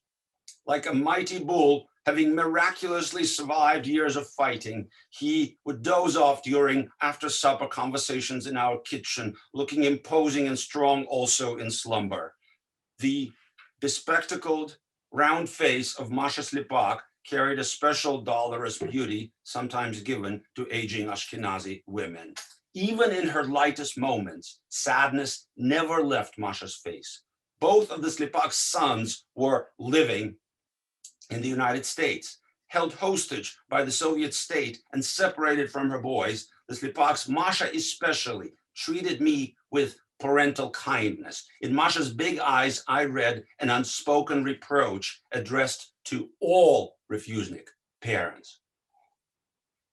The Slipaks were living right on Gorky Street in a communal apartment they shared with another family. My parents and I had last visited them just a week before the subpoena came on a Friday night. As Masha lit the candles, she whispered, eyes closed, "Please let me see my boys this year." She wouldn't see them for 2 more years until the autumn of 1987. After dinner, which was always accompanied by jovial drinking and the opening of the Slipak's bottomless trove of activist stories and prison camp anecdotes, my father, Volodya, and I stepped out onto the balcony for some air. So again, we're standing on one of these balconies here for some air. Down below, Gorky Street pulsated, Red Square on our right, the Pushkin Monument on our left. The equestrian statue of the medieval Grand Prince Yuri Dolgoruki, often called the founder of Moscow, stood in a square below across the lanes of streaming traffic. My father and Slipak were talking about prospects of arrest and imprisonment. The earlier you go to jail, the earlier you'll get out, Slipak said, smiling relentlessly. My father didn't care for the comment, but said nothing.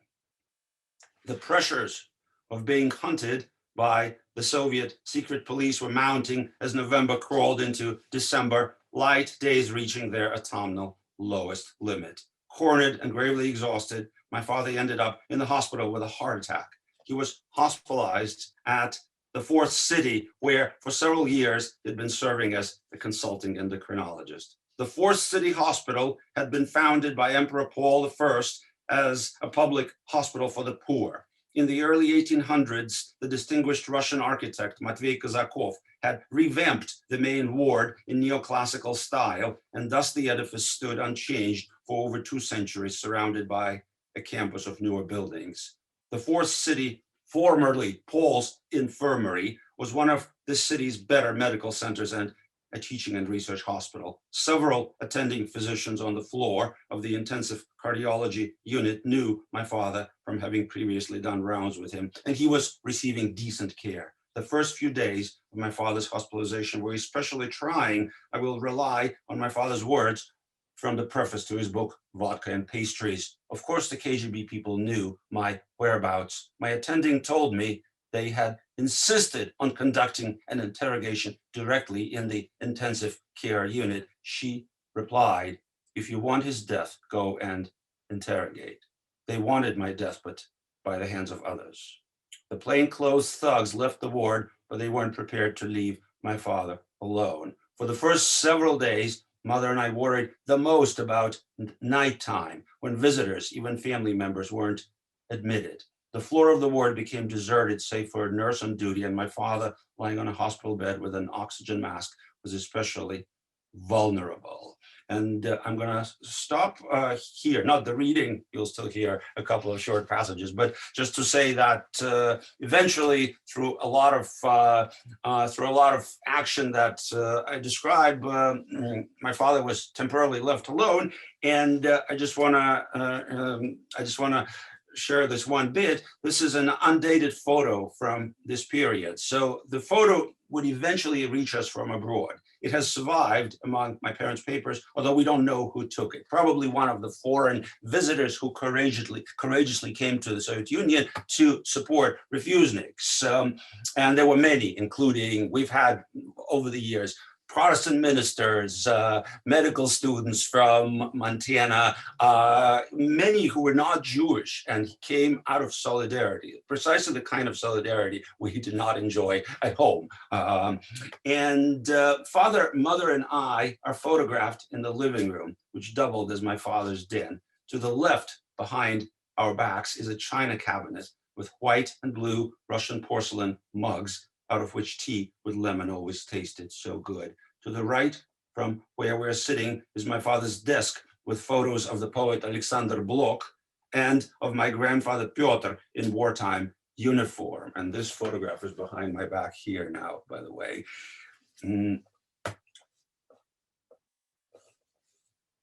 On the edge of the coffee table in front of us is a plate of what looks like matzo meal cakes, a dish my mother often served to the foreign guests who kept kosher. I look serious, perhaps a little anxious, while my father and mother both have a stamp of exhaustion on their faces from fear of new troubles. For how much longer could they endure being Refuseniks? And I'm going to fast forward to the next short passage, which takes place in the late winter of 1987. So in the eyes of the world, this is already perestroika and glasnost, but what is often overlooked, except by certain historians of the Jewish immigration and of the dissident movement, is that, of course, early Gorbachev continues the crackdown on Refusenik activism. Here we go. Week-long Refusenik demonstrations had been scheduled to take place in the center of Moscow.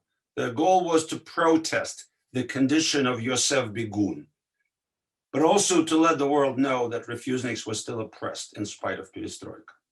Bigun was a legendary Jewish activist, a Hebrew teacher, and one of the emblems of our movement.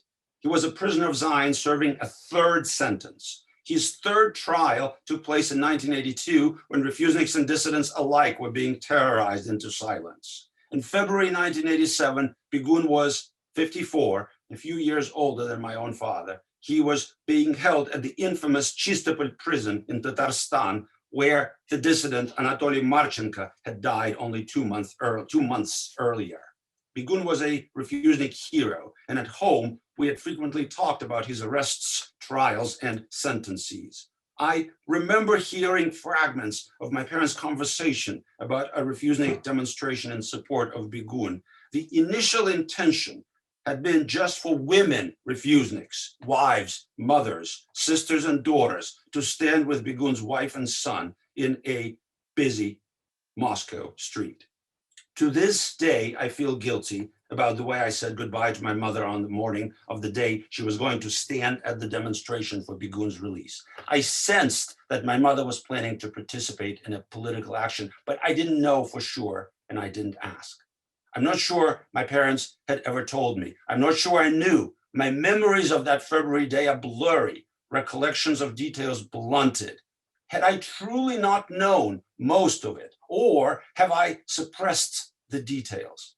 On that February day, my mother was beaten up by plainclothes agents at the demonstration. She was knocked off her feet and thrown on the pavement. I was not by her side. I didn't even stand in the sidelines supporting her. I was either in class or eating lunch at the university refectory or wherever else I was at the time, having a good time, flirting with a classmate, playing the normal Soviet student.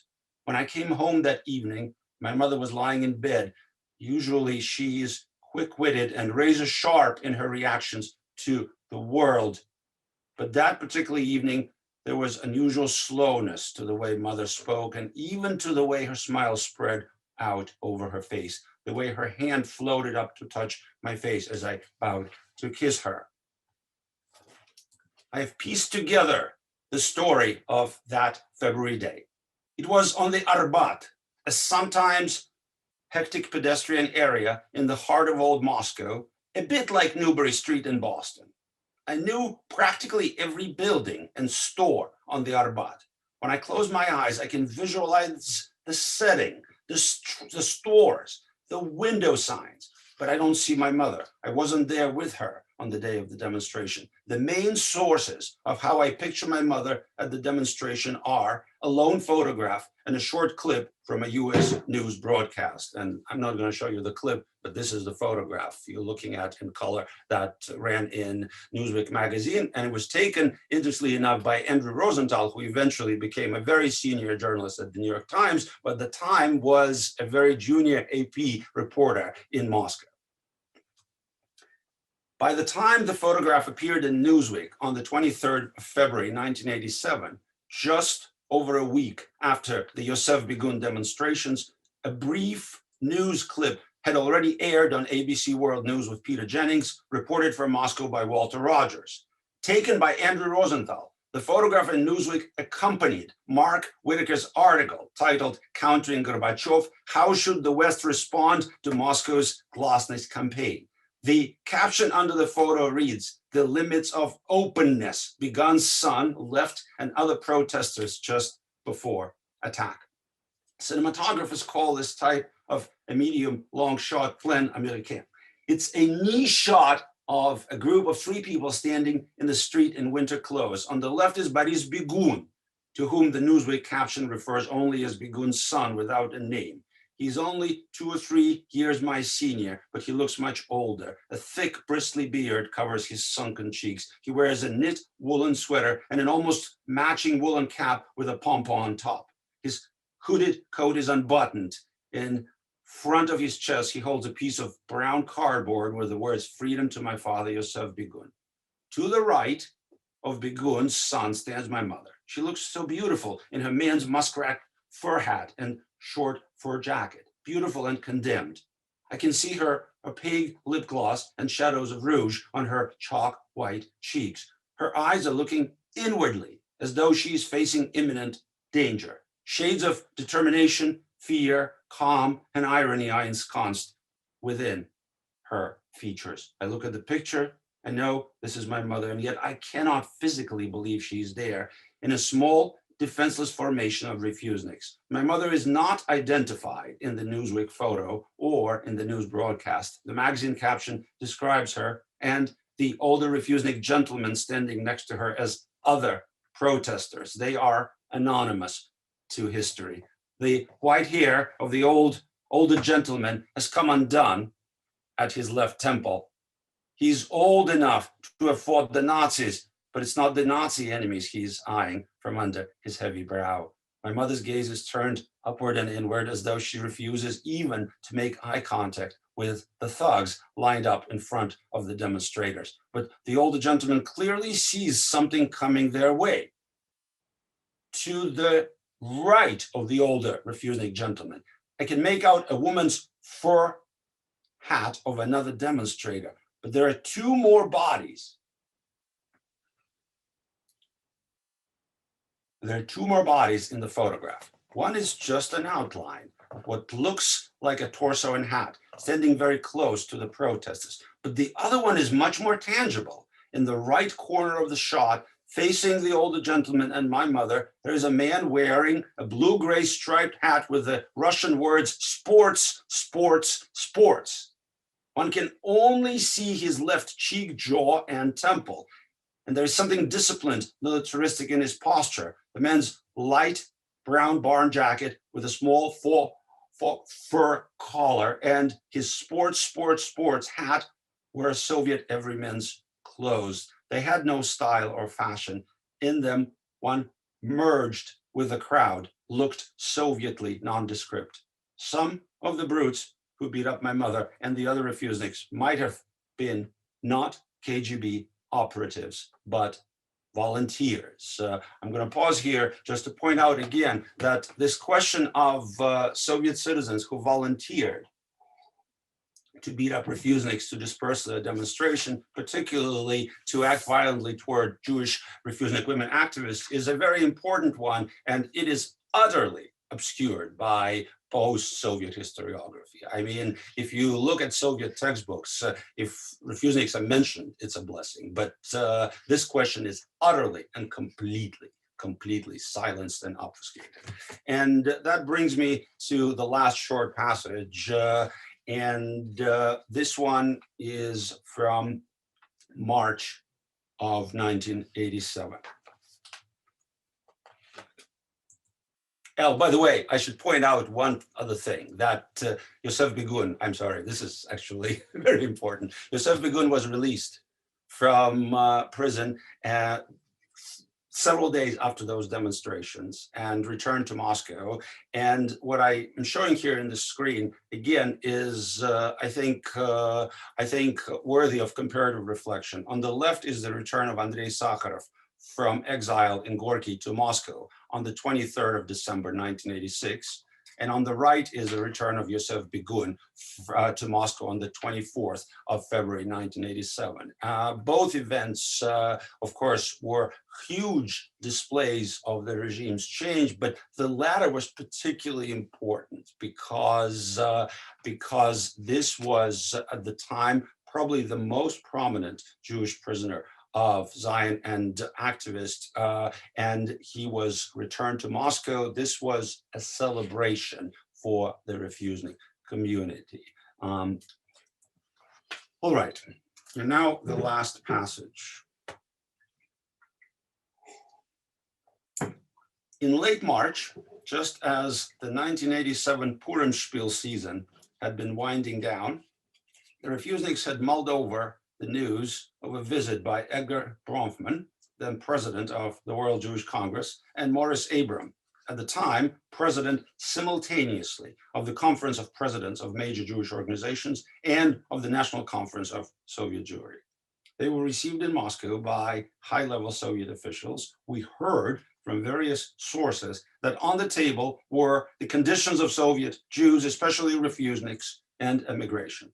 The Jackson-Vanik and the Stevenson amendments, the former only repealed in 2012, restricted US trade relations with the Soviet Union. The linkage of Jewish immigration and the trade relations between the two countries was hardly new. New were concrete and real promises that Soviet officials had reportedly made. The Refusenik community was on the verge of change. Something had also changed in my parents' attitude to my direct involvement in Refusenik politics. They weren't encouraging me, but they weren't trying to stop me either. A Komsomol membership no longer weighed me down or hindered me, nor was I any longer particularly concerned about being thrown out of the university. I finally felt free to protest the authorities alongside my parents and other Refuseniks. The demonstration I remember most vividly took place in early April in the center of Moscow. My father and I took the direct metro line to Pushkinskaya, then walked briskly for 10 minutes from the Pushkin Monument along the Tverskoy Boulevard toward the Nikitsky Gate. There was still a chill in the air, despite the late morning hour and the sun, and the buds on the limes and poplars were only beginning to unfold and show green. The Grand Dame of Moscow's boulevards with its dark green benches, smaller monuments, and play areas with seesaws, was empty, save for an occasional retiree reading a newspaper posted on a billboard or an old lady pushing a pram. We passed the Literary Institute on the right, the new building of the Moscow Art Theater on the left. Practically every inch of the street here was a museum of either public or private memories.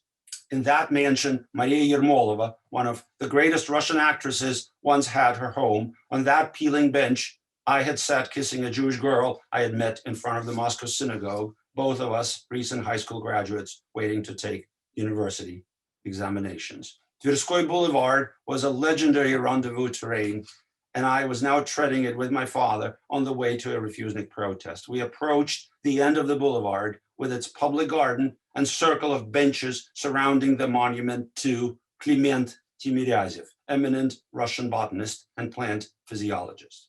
Past this point was a busy intersection where the boulevard ring veered to the right and continued for a few blocks under a different name, only to hit the Arbat. From here, one could see the yellow confines and gilded cupolas of the Grand Ascension Church, where Pushkin was married to Natalia Goncharova in 1831. More or less straight ahead lay Herzen Street, which took one past the Moscow Conservatory of Music and toward Red Square. Across the street on the left, the modern gray buildings of the Telegraph Agency of the Soviet Union, TASS, stood out among its teal and tea-green old neighbors with ornate stucco facades. I was tempted to come out of the boulevard and turn right onto a quite lovely street called Malaya Bronnaya, with a struggling Russian theater occupying the building that had once belonged to the Moscow Yiddish Theater. A short stroll brought one to an enchanting area of Moscow, the Patriarch Ponds, and to what had once been an area of Moscow seething with Jewish life around the former synagogue at Bolshaya Bronnaya Street. Timiryazev, Russia's student of photosynthesis, stood tall on a granite pedestal, his hands crossed in front over his lap. From a certain secret angle, his knuckles formed a protruding something, probably unintended by the sculptor. At 18 or 19, it was considered a special sign of cultural subversiveness to point this protrusion out to a girl on a date and elicit a sexy giggle. I couldn't shake this association, even as my father and I joined a group of 8 or 10 Refuseniks already lined up in front of the Timiryazev monument. I had met 2 or 3 of them before. My father knew almost all of these men and women, grown middle-aged or even old during the Refusenik years. Clipped or sewn to the breasts of several protesters were small posters with slogans. Having survived among my parents' papers is a sheet of white paper with a number of such slogans written out. That's the picture I showed you before. Written out, crossed out, or edited. Freedom of emigration to all Refuseniks. People of all faiths fight for the freedom of Jews. Refuseniks. Auschwitz, Babi Yar, and Refuseniks, a Jewish tragedy, and others. Which one was my father to wear on his black leather coat with a row of buttons? I don't remember. The memories begin to falter and spin out of control. We arrive beneath the botanist's feet and greet the other Refuseniks. Young men, some of them dressed in sporty attire, jump out of the buses parked right nearby. From another bus, slowly descends a group of old men in derby hats, military decorations and badges pinned to their chests. Several uniformed cops stand on either side of the low wrought iron fence separating the inner pedestrian space of the boulevard from the street and late morning traffic. The young men have short hair and broad shoulders. Their mouths are twisted with ferocity. They're moving closer to our small chain of Refuseniks. The war veterans shuffle their feet behind the broad backs of the jocks. Maybe a reporter or 2 are flashing cameras from a distance, but otherwise we are alone. Uniformed police are not interfering, just standing there and barking into their walkie-talkies. The jocks come up to the Refusenik protesters and methodically rip off their small posters. The Refuseniks continue to stand in place, some of them turning their heads to the side as if offering the other cheek to their detractors. Why are these Jewish men and women passive, I wonder? Are they prepared to face annihilation with silent determination? Father and I are standing on the leftmost flank of the demonstration. Everything is unraveling so quickly that Father hasn't even attached his poster when two thugs have stepped forward to rip one off the raincoat of a Refusenik woman right next to us. What are you doing? I yell at the two athletes. I cannot control myself. What do you want, sissy? You stay out of it. One of them replies, stepping toward me. Face to face, I get a good look at my enemy. He is not a bored young man from a working class suburb, seduced with ultra-patriotic hogwash. This one is a professional, a well-groomed man in his late 20s with a clean shave. His athletic cap and jacket must be a costume he was issued at his office that morning to look like a Soviet nobody. But a thug he is all the same, doubly the thug, because he takes a salary and state benefits for persecuting defenseless Refuseniks. What right do you have to do this? I scream right in his face. And in place of this one thug, I suddenly see brigades of other thugs, as they call Jewish kids kike in the school courtyard, assault Jewish girls in secluded park alleys, knock Jewish mothers off their feet on the Arbat Street. What right? The thug now brings his barrel chest inches away from mine. I can smell his cologne sweat, see a faint scar beneath his right eye. Yes, what right? I scream back. I don't know what I'm doing anymore. These people have a constitutional right to free speech, I scream. Get him out of here! A war veteran's bleaty voice emerges from behind the thug's back. Why isn't he paying his debt to the motherland?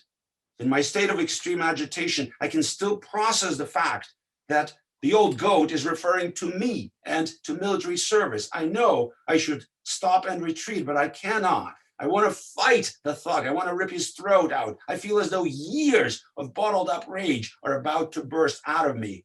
I want revenge for what he had done to my mother just a few weeks ago. I can feel that our bodies are about to collide, that he's just waiting for me to shove him first.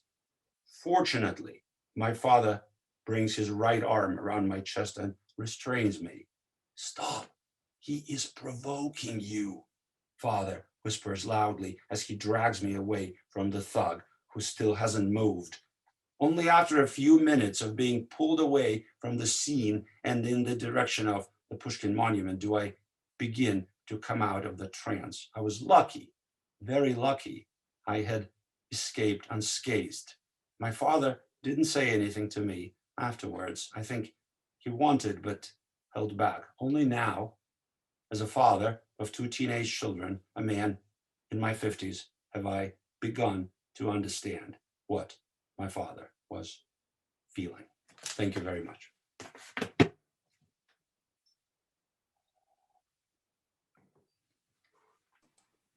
Thank you very much, Maxim, for reading to us these very powerful passages. And now we have 20 minutes for questions. I understand that questions will be sent to me through the Zoom chat. So, because I have many questions, but I would allow the audience to start asking first. But while the audience are gathering their feet and sending in questions, we can make a start as panelists, or Vera, you could make a start or Sander also has a question. Yes, Sander, please go ahead. First of all, Maxim, thank you. One of the things that always impresses me is that I read your memoir, but of course, hearing you read it is a completely different experience, and I'm very grateful for that. Thank you, Sander. I want to ask about Gorbachev and the Gorbachev moment that you have at the last bit of the moment of the reading. Because again, this is my hobby horse, and I apologize for this. These categories for me are always malleable. what can one imagine, hypothetical, can one imagine something having happened at that moment which would have persuaded any of the Refuseniks to stay in the Soviet Union, in Russia, and what becomes Russia? In other words, the Refuseniks strike me as a complicated group of people who have multiple motivations. They're very different than the great emigration that happens afterwards, which is partially political, but partially economic, right? It's partially economic. What would it have been conceivable for any of the Refuseniks to have said, we have a new world, we have glasnost, we want to stay and build a new state in Russia? No, it's a very, very interesting question, and one I have given some thought to, and have had many conversations with veteran Refuseniks of my parents' generation about. So let me start from what I know, and then quickly add a little bit of speculation. What I know is that in the late winter and early spring of 1987, just as the destinies of Refuseniks and the destinies of the Soviet Jews were being obviously discussed and considered in the context of Soviet-Western relations, there were Refusenik individuals, particularly those who belonged broadly to the Tarbutnik sort of side of the Refuseniks, those who had more cultural ambitions than political, entertained the possibility of either staying or staying temporarily, as people used to say, to build Jewish culture at home. To the best of my knowledge, what I know anecdotally, but I think I have a fairly accurate picture of that. Those were still minority voices. In the book, I have an episode which I describe. In general, I want you to understand that the whole literary eyewitnessing principle in the book is I do not write about things I did not see, and which is why I really, really struggle in the episode of my mother's participation in the Begun demonstration, because I was not there.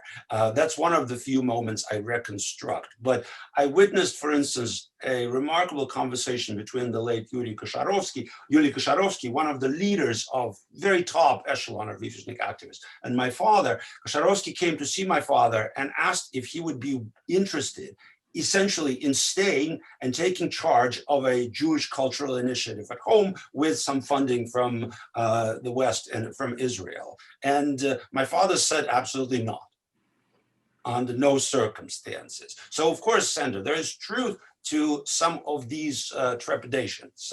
Now, I think if you want to find a document where this is really thrown into relief, in the spring of 1987, some of you may probably recall this. This is when CBS News used to do these hour-long specials. Dan Rather travels to the Soviet Union with a team of top reporters, including Diane Sawyer, and they do a documentary about Russia on the verge of reforms. And what they do is they identify, well, they had researchers who were doing it first. They identify various sort of emblematic or interesting figures from all walks of life. I mean, it had Yeltsin, it had Soviet military, naval command, it had doctors, had drug users, but it had two Refuseniks. One of them was Vladimir Felsman, the pianist. The other was my father. And on screen in the interview, Dan Rather asked him specifically, would you ever consider staying? And this was in English, and my father was very nervous, and my mother was translating. And I remember my father said, absolutely no, under no circumstances. And to me, this really captures the mood of the veteran Refuseniks, that basically they acknowledged that the country was probably beginning to change, but it was really no longer their country or our country. And I really appreciate the question, Sander, because I think this again paints the divide between Refusenik activists and dissidents, both Jewish and non-Jewish. Thank you very much, Maxim. We have a question from the audience, and this is, Maxim, whether you could comment on how you understand the relationship between the Refuseniks and other dissident movements among minorities in the Soviet Union, for instance, Ukrainians, Crimean Tatars, and the Balts. Yeah, it's a wonderful question, and I am sure I will not be able to do it justice because of the time we have. I deal with it to some extent in the book because as a young man, I was very interested, and still am, I probably should have become an anthropologist, in the whole ethnic plethora of the Soviet Union. When I was at Moscow University, I, for the first time, experienced the true ethnic diversity of the country. And also, as a young man, I got to travel in the south of Russia, in the foothills of the Caucasus, where there are a lot of small ethnic minorities, sometimes villages which have 3,000 people with a language of their own and a strong cultural identity. So this is something I'm very sensitive to. I think Refusenik activists and some of the activists that were mentioned in the question, particularly the Crimean Tatars, the Volga Germans, most of whom at the time were living in Kazakhstan, and to some degree, Estonians, of course, found common ground. But at the same time, it's important to acknowledge the obvious, which is that these were groups with a territorial stronghold, either where they were living or from which they were exiled. Jewish Refuseniks essentially were in a very different position vis-a-vis Soviet history and Stalin's crimes and Stalin's deportations and collective punishment of the nations. I'll add one interesting footnote because I don't think this is well known. And this is something, incidentally, that my father in his novel, Dr. Levitin, which is available in English, treats in some detail, which is where the common interests of Jewish activists and Volga German activists became absolutely apparent were the lines outside the visa offices, where side by side, the Volga Germans, who at that time were, for all intents and purposes, absolutely Russianized, and Jewish Refuseniks stood, and really there was visceral solidarity because at that time the Volga Germans, of course, were beginning to advocate for being released and allowed to emigrate to Germany. And this I find very, very interesting. We felt solidarity for each other, and we were in the same lines petitioning and protesting. And I'm sorry that there's a lot more to this question, but let me stop here. And by the way, you know, which is why I find so interesting now to travel in Germany, because you see, you know, the former Volga Germans and their children. I mean, every time I go with my family, I say, look, I'll make a bet. This young man here is a descendant of the Volga Germans. I can hear it in his Russian cadence, and it's usually the case. Thank you. We have a question, raised hand from Ermela. No?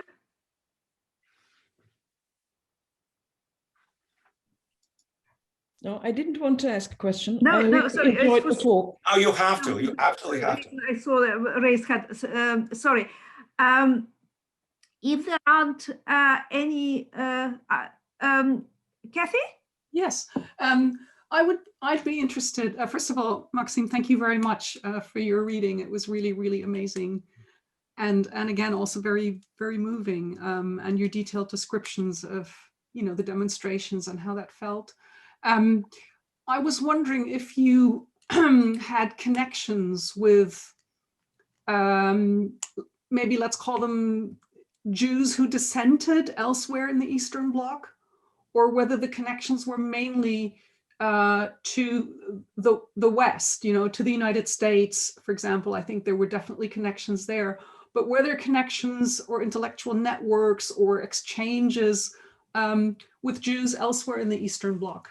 It's a very interesting question, and I wish I could tell you something of the sort that you'd like to hear. I had no firsthand awareness of any such connections, perhaps with the exception of some descendants of Polish Jews who ended up in the Soviet Union after 1939, who ended up, as you know, on the Soviet-occupied eastern part of Poland and then stayed in Central Asia. We had friends from those families, and one particular person I'll mention because it was an important person in my formation is the late Yusuf Kohn, very important Russian Jewish musicologist. His method of structural analysis of music is now increasingly recognized as a very important one, who lost his entire family in Poland, who was ended up in Tashkent, was teaching at the conservatory there, and then basically he ended up living in and teaching at a branch of the Leningrad Conservatory of Music. The point is, in the 1970s,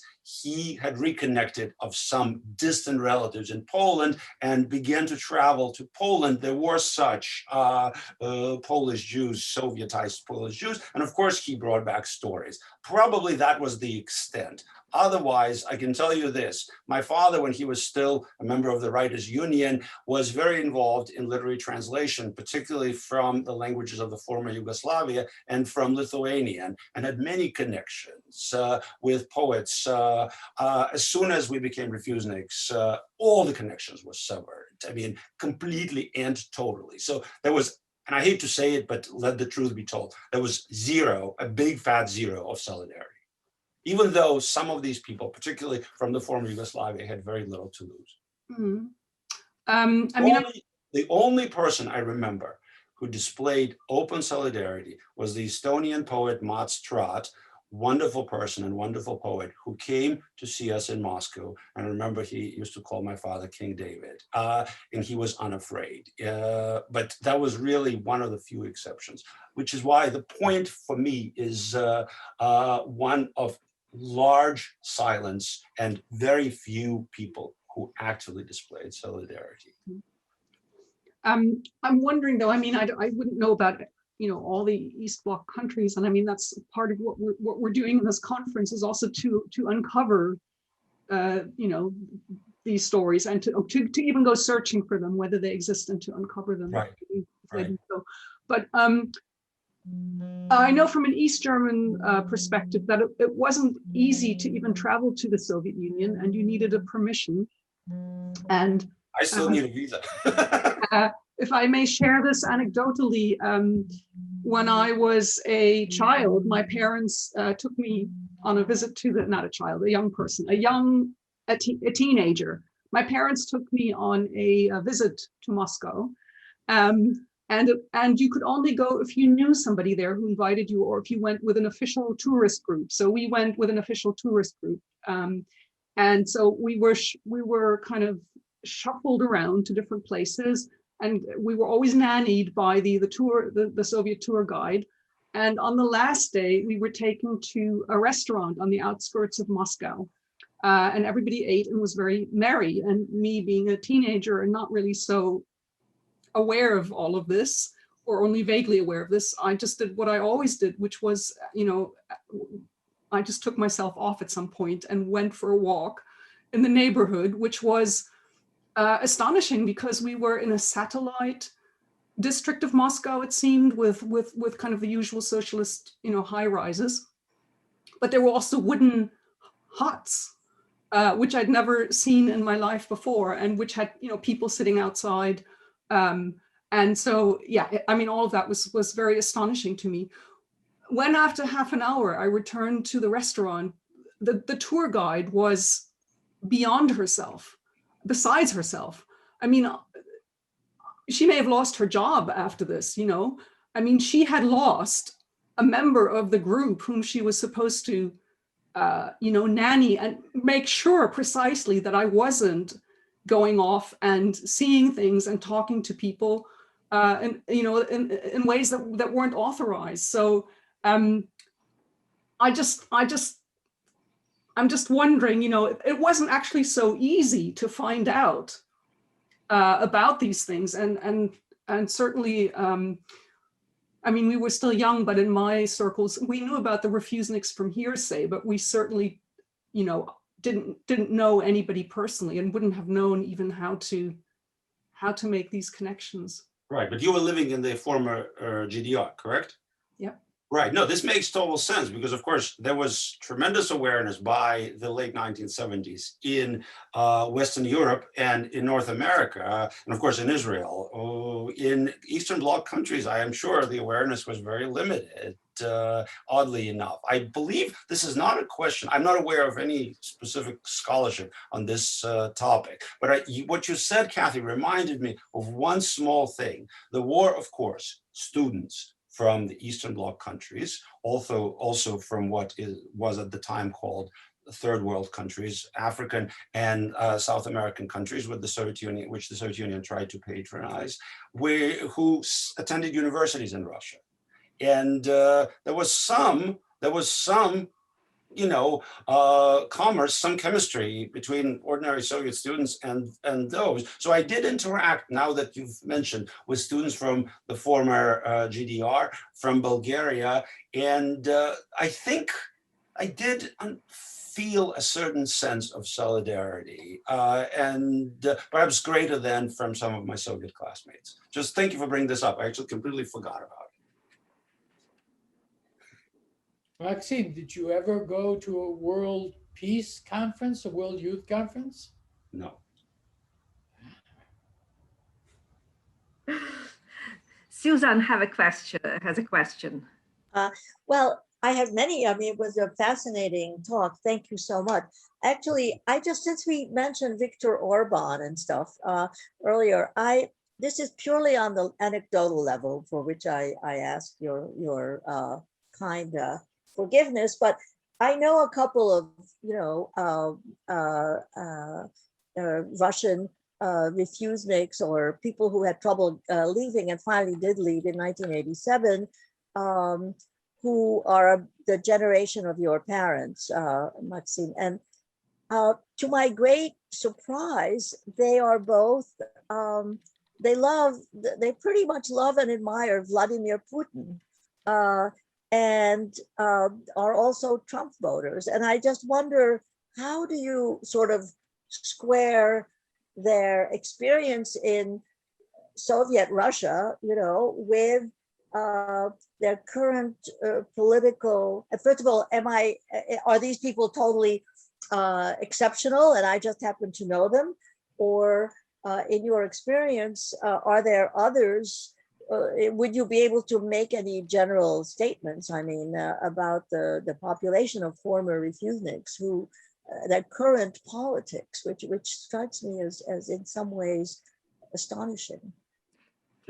Susan, thank you very much for your question. It's actually something very similar I wanted to ask. So I'll kind of reformulate, maybe sort of add, and Maxim, you can take both of our questions together. I didn't want to start with my question because I thought it would be too provocative. In fact, just very briefly, Maxim and I kind of share probably a lot of common friends, because my ex-husband was a kind of less known dissident and Jewish as well. And we were expelled from the Soviet Union in 1981, so we're actually very lucky to get out because of his very close relationship with Yelena Bonner, Sakharov's wife, and the KGB, for some reason, thinking that my ex-husband was even her nephew, and they wanted to isolate Sakharov at the time, so we were expelled. And I obviously had a particular view of refuseniks and Jewish immigration, which is kind of, in a way, very similar. You are showing us in your wonderful memoir.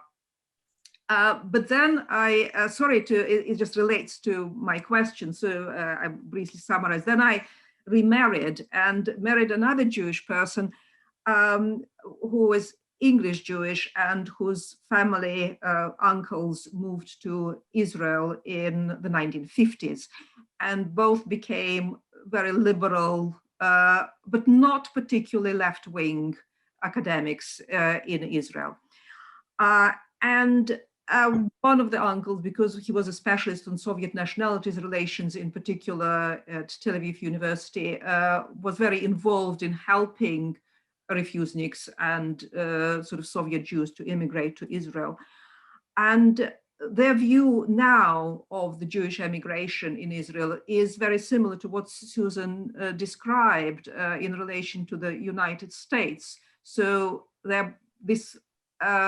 Israel, basically the people who built, they felt the state of Israel starting from the late 40s, 1950s, feel that the influx of Soviet Jews lurched Israel to the extreme right and basically undermined the democratic foundations of the state. And it's very difficult for me to kind of accept and hear those narratives, but I think they have to be confronted. And in order for us to understand any dissident movement, we should kind of reflect on how a dissident movement in some ways unwittingly mirrors the system it opposes.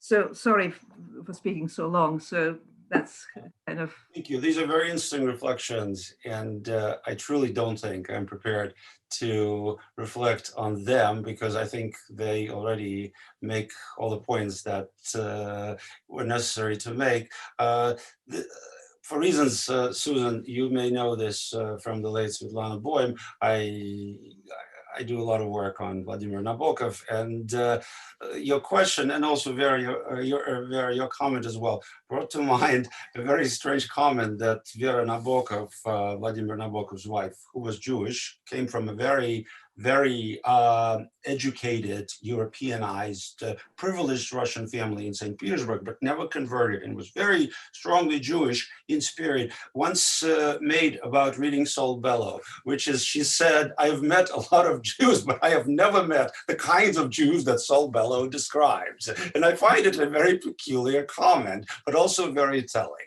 So in answer to your question, I have yet to meet a former Refusenik who is a Putin apologist. However, I've met many former Refuseniks who vote Republican and have been Trump supporters. So I don't really see a contradiction. And so let me leave it at that. Obviously, my family is not in that group, but the point is, I don't think there is any contradiction in the predictors of voting outcome on the part of the former subjects of the Eastern Bloc. I think en masse, they tend to vote more conservative in Western democracies.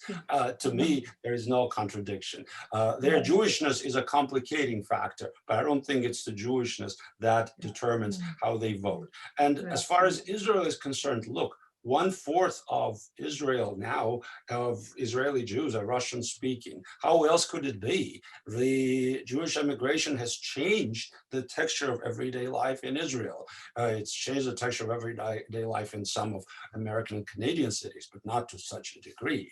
And so I don't know why people are so surprised that there is a shift in Israel. To me, this only proves the very point that we're belaboring.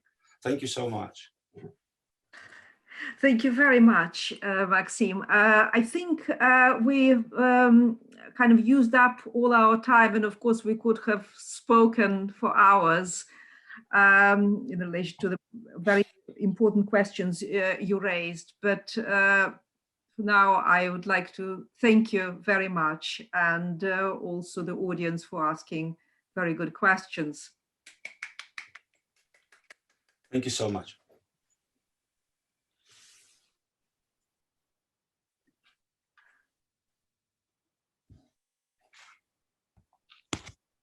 Okay, shall we start our last panel? Will that be okay? So with the last very inspiring lecture, and the discussion about it, we already entered in final and concluding reflections on our topic. And so now our host, Cathy Gelbin, whom you all know very well, will give us some input for our concluding reflections on the topic. And it is my pleasure, and of course, Cathy, an honor, to introduce to all of you our colleague. You all know her quite well.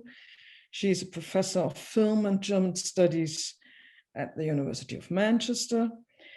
She grew up in a German-American Jewish family in the GDR. She already talked about this, and I would really be curious to learn a bit more about that. Maybe we'll have a chance for that, but mostly, and for our panel right now, she will try to give some concluding remarks on our main notions. That means, what is Jewish dissidence, towards an overview and definition. And just to add some titles, you all know that Cathy is the co-editor of the Leo Baeck Institute Yearbook for the Study of German Jewish History and Culture, and that she serves on board of directors and trustees of the Leo Baeck Institute London. That she published a very important and still very useful to read a book on the Golem returns from German Romantic literature to global Jewish culture in 2011. Then there are other publications together with Sandra Gilman. You know them as well. And that's not very surprising, she's currently working on a study of Jewish dissidents in the Eastern Bloc. So Cathy, the floor is open. Thank you very much, Ilmana, for your kind introduction. And I mean, these are actually introductory comments, which I'm giving at the end, because that's where they seem to fit in best. I hope everyone can see my screen. So when the communist system fell, or rather the Berlin Wall fell in 1989-90, a series of roundtables ensued to prepare the transition of power. Sometimes former dissidents became the first democratically elected leaders of their newly formed countries or took other leading roles. As our conference has repeatedly shown, there were sizable numbers of Jewish dissenters whose existence, or at least Jewishness, unlike the Soviet Refuseniks, has remained more obscure.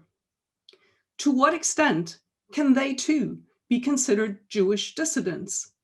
In other words, was there a concerted phenomenon of Jewish dissidents across the Eastern Bloc? And if so, what might be its central features?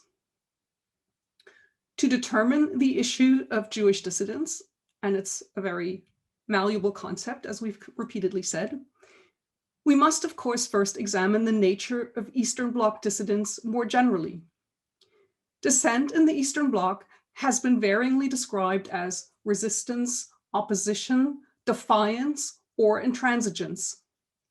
The more permeable concept of dissidence seems to stand in between those more organized on the one hand and more individualized forms on the other hand of dissent.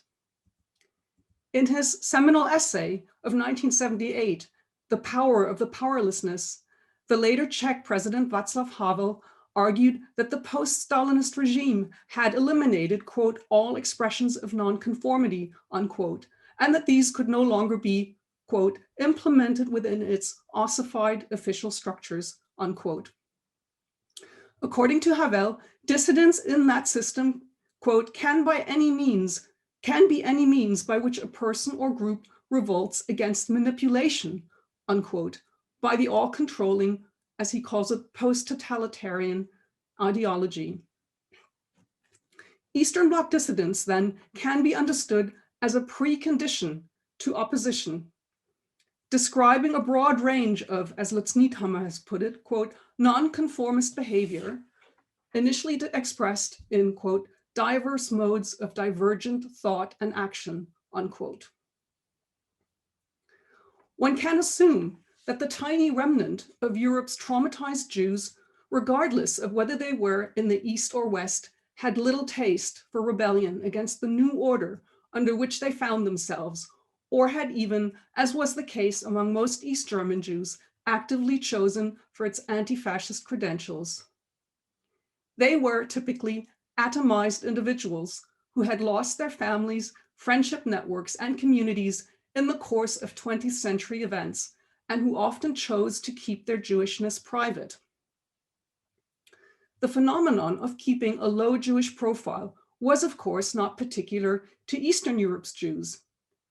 In addition, Jewish communists who often served in socialist governments during the early post-war period tended to be highly assimilated and did not practice Jewish religion or even culture.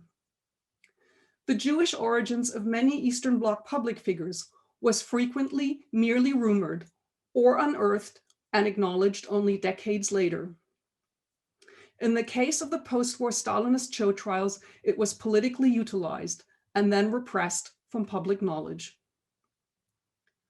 Our probing into the history of Jewish dissidents has traced both some of its known landmarks and proponents, as well as begun to unearth its lesser known aspects and protagonists, some of which at least. But many questions remain.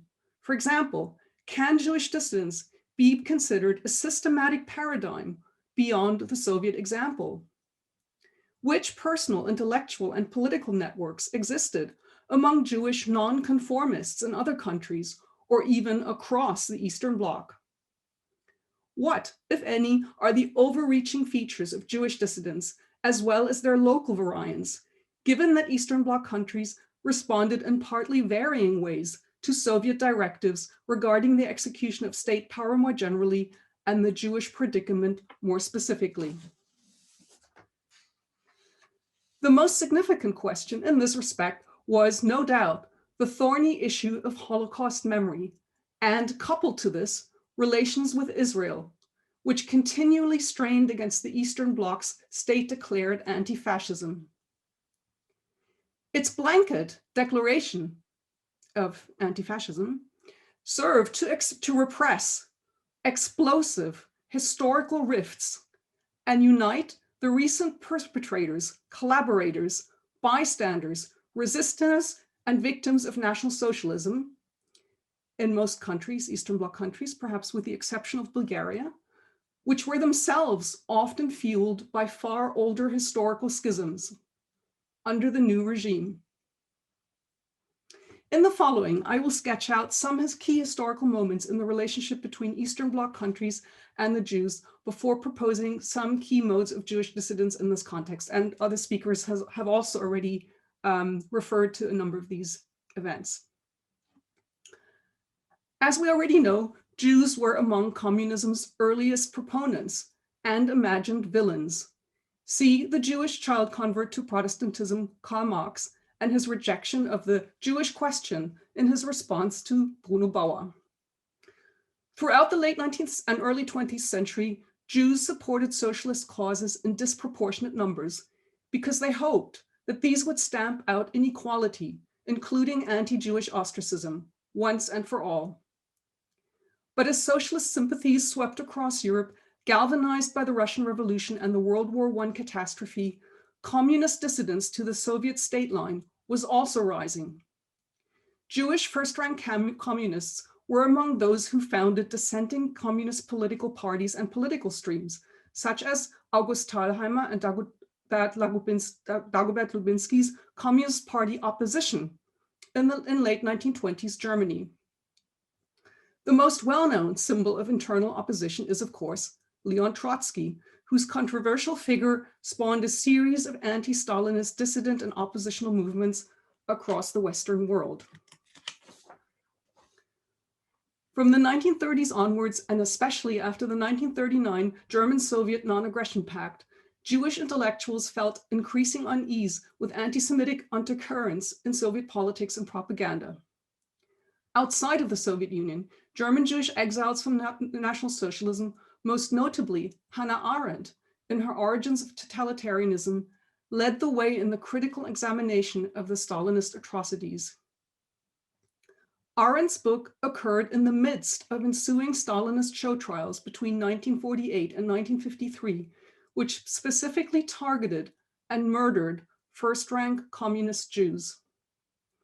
The show trials' typical charges of Trotskyite Maoist, Zionist, bourgeois nationalist conspiracies evinced a distinctly communist type of anti-Semitism, which left many Jews in jitters.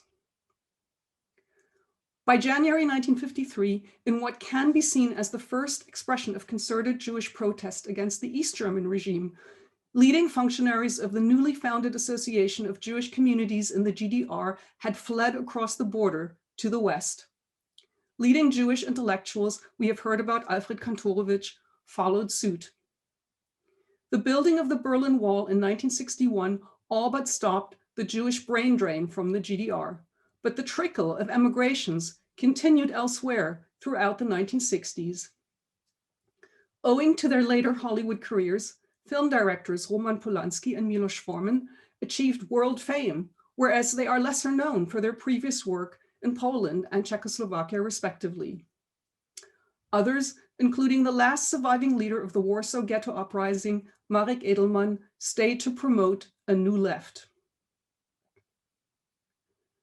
So following two uprisings, first in the GDR in 1953, followed by Hungary in 1956, both crushed by Soviet tanks. So there's this, Soviet tanks. The Berlin Wall was built in 1961. With the Iron Curtain now politically manifest in slabs of concrete, the Eastern Bloc consolidated. But at the same time, there was growing disenchantment among its people. By the late 1960s, these schisms were growing, powered by the global influence of the African-American civil rights and flower power movements in the United States, which inspired grassroots protests and civil rights causes across the world.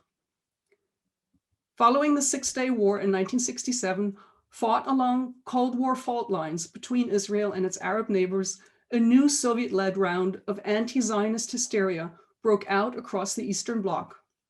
Diplomatic ties with Israel were severed. Having never even had these, while granting its citizens blanket absolution from the Holocaust under the anti-fascist banner, the GDR, for example, salaciously declared Israel a fascist aggressor state and set informants on leading Jewish artists and intellectuals who refused blanket condemnation of Israel. Israel, in its newly found status as an aggressor nation, was a welcome scapegoat for mounting problems inside the Eastern Bloc.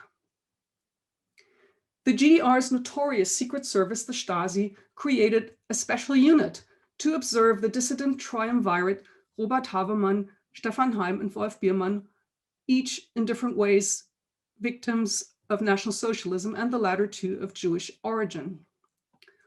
Under Soviet command, Warsaw Pact tanks brutally crushed the Prague Spring of 1968, and across the border in Poland, a new anti-Semitic campaign emerged with perceived opponents branded as anti-Polish, Zionists, conspiratorial, and cosmopolitan. But the 1975 Helsinki Accord, the Human Rights Declaration, which all Eastern Bloc countries had signed, boosted dissident streams across the Eastern Bloc into organized opposition. In 1976, 12 leading GDR writers and artists, 4 of them Jews, including Stefan Heym and Jurek Becker, protested in the Western press against Wolf Biermann's expatriation. In 1977, Czechoslovakia saw the rise of the Charter 77, which demanded the country's implementation of the Helsinki Accord. Among its signatories were a striking number of Jews, including several members of the Slansky family. Unfailingly, the Czech daily, communist daily, Ruda Pravo, hit out at these concoctions of Western bourgeois propaganda, claiming that these had originated in anti-communist and Zionist centers abroad. The Polish Solidarność movement of the 1980s, in which Jewish members, including Marek Edelman and Adam Michnik, played important roles, boasted dissidents across the Eastern Bloc and helped to further galvanize this into increasingly oppositional forms until regime change came. But can the presence of Jews in the very matrix of Eastern Bloc dissidents can be considered Jewish dissidents, that is, a specifically Jewish phenomenon? To determine this, I propose to look at articulations of Jewish particularities and sensitivities that clashed with and diverged from dominant narratives of the socialist state, both regarding the Jews and more broadly. In the image here, I'm using this image provocatively to point to the, as we've said, malleable concept, maybe not so much of the dissident as a person, but dissidence as an act. The picture shows Peter Kirchner, who was the head of the East Berlin Jewish community here, in a lecture on Jews in the GDR to the GDR Penn Association. And in fact, I think here on the right, this is probably Stefan Heim, listening and gazing at him very intently. Kirchner was precisely one of these sort of complex figures, in that he was on the one hand accused later on of having informed for the East German Secret Service, the Stasi, but at the same time, by the 1980s, he was quite critical of the GDR's blanket condemnation of Israel, and opposed this also in various ways in community bulletins. So we could certainly consider that in the range of acts of dissidence, without maybe considering Kirchner himself a dissident. But I think it precisely points to the complexities of the questions we're examining here. So, Jewish particularities and sensitivities that clashed with the dominant narratives of the socialist state. The communist surveillance state, and this was true to varying degrees across the Eastern Bloc, repressed articulations of particularity more generally, including religion, for example, including sexual difference as well. And it restricted the autonomy of Jewish communal life in particular. It repressed full acknowledgement of local Holocaust legacies, periodically fostered hostile views of Israel as a cabal of capitalist aggressors, and promoted hatred of Israel. For various reasons, a vocal minority of Eastern Bloc Jews self-consciously responded to these paradigms from the late 1960s onwards. Jewish dissidents in the Eastern Bloc, one could say, occurred in all facets of diversion from and challenge to official state ideologies. It was manifest in assertions of Jewish particularities, both religious or secular, increasingly exerted by second-generation Jews in community or private networks beyond both the state and normative Judaism. These could include ritual or cultural practice, the uncovering of Holocaust legacies, of denied Holocaust legacies, declaring one's affinity with Israel, and seeking the right to leave as Jews. The Soviet Refuseniks, with leading proponents including Natan Sharansky and Ida Nudel, were the most substantial and well-known movement of sustained Jewish, okay, I've called it sustained Jewish dissidents, but I know now that Maxim will disagree, but there we are. And that was most likely due also to a sizable Jewish population in the Soviet Union at that point still, and compared to other countries anyway, and Soviet institutional anti-Semitism, which can be considered unique even by Eastern Bloc standards. The Soviet Refuseniks were the first, and it seems only group, that practiced radical Jewish dissidence, in that they mobilized their Jewishness to ultimately part ways with the socialist system. Their example is likely to have inspired a wide range of Jewish dissident acts across the Soviet satellite system, and its documentation, while barely nascent, can vastly enrich our current understanding of both Jewish life and dissidence in the Eastern Bloc. Better known, though not always classed as such, are such acts of Jewish dissidence in the cultural realm whereby writers and activists mobilize their Jewishness as a tool for broader political intervention and regime change. Following the scandal around Wolf Biermann's extradition, Stefan Heim and Jurek Becker became the GDR's most prominent examples when they pointed out in their attempted negotiations for Biermann's return that extradition was a Nazi practice. And they had both been victims of National Socialism and were known as such to the GDR government, and tried to use this as a moral leverage for Biermann's return, unsuccessful ultimately. But the strongest statements of Jewish dissidents came where authors of Jewish origin employed Jewish themes to criticize and satirize the GDR or create more diffuse spheres of nonconformity.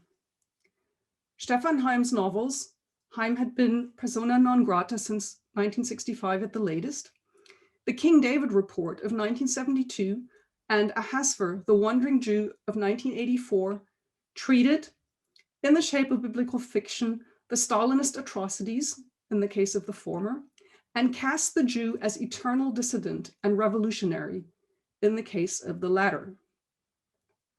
Monika Maron's indicatively titled debut novel, Flight of Ashes, has her narrator adopt the imagined wayward personality of her Jewish grandfather who was murdered during the Holocaust to propel her into whistleblowing on environmental pollution in the GDR.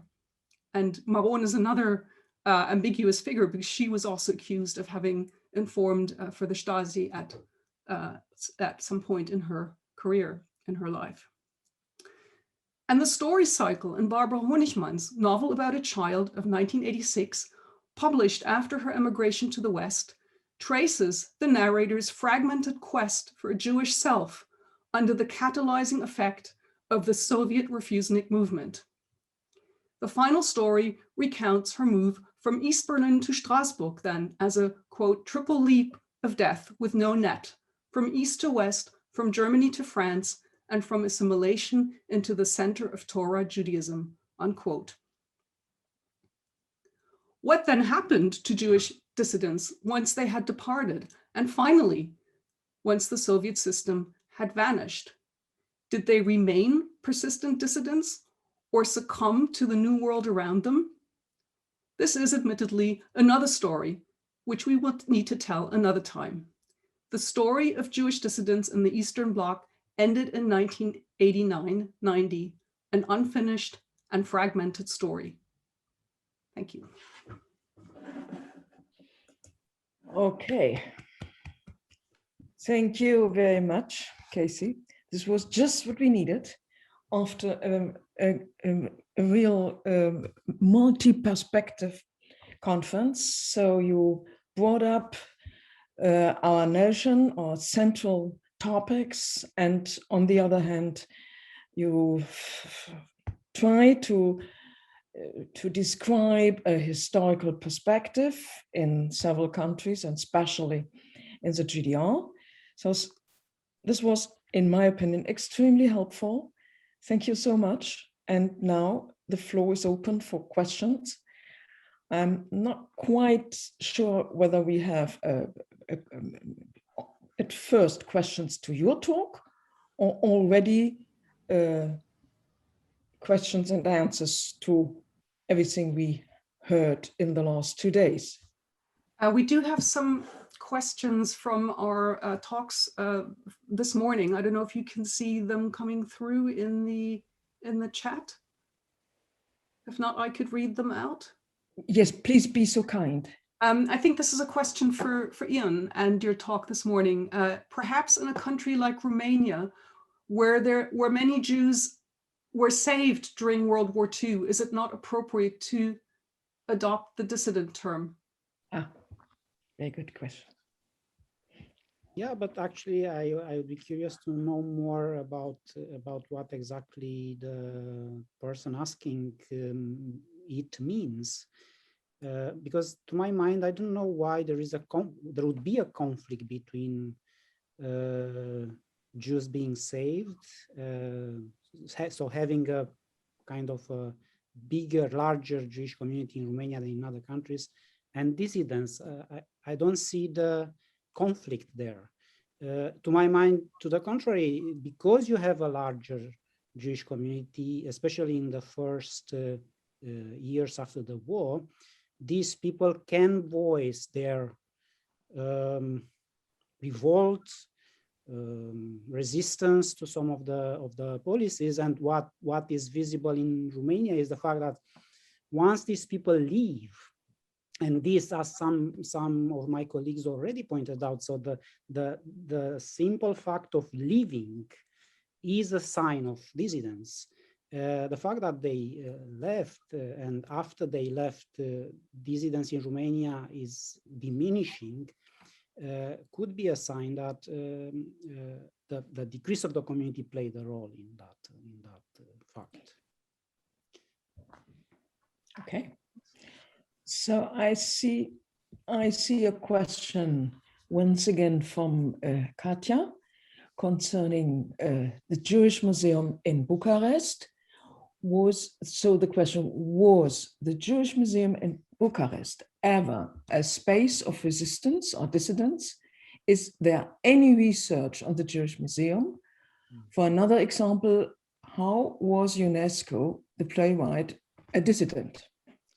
I think these questions are again directed to me. About UNESCO, I wouldn't insist here because to my knowledge, he wasn't Jewish, so I wouldn't spend time. So this is the Romanian Eugen Ionescu. He is a well-known playwright of Romanian origin. He was living in France during the interwar. He wanted to return to Romania for some time, and then he remained in France, as far as I know. But about whether or not the Jewish Museum in Bucharest was a space of resistance, so the museum which was created in 1979, and my answer here is it depends how we define resistance. Absolutely. If we mean by resistance and dissidence in this case, open opposition to the communist narrative, which denied Romanian involvement in the Holocaust, then no. So the Jewish Museum, which was created in 1978, was not openly opposing the official communist narrative. But I think when we define dissidence, we should also be careful of the different situations in different countries. For example, in a country like the GDR, where you have a group of intellectuals, Jewish intellectuals publicly voicing their opinions against some policies of the regime. So dissidents can manifest in that direction. In a country like Romania, where we didn't have such types of opposition, I think we should try to look for this kind of smaller gestures. I would call them gestures of resistance. And the creation of the museum in 1978, when the communist regime started to be more strong, to more strongly promote the non-involvement of Romanians in the Holocaust, the simple creation of the museum in itself, I think, is a sign, is telling that the community was trying to draw attention to another side of the story. Although they weren't able to do it openly, the creation of the museum itself was trying to do that. The museum was focused on Jewish history in Romania, not too much on the Holocaust. There is a small section. There was a small section on the Holocaust during the communist regime. Yeah. Okay. I have a question for Susan. Can you please specify where did Curtis say that faithlessness was about the Kadar regime?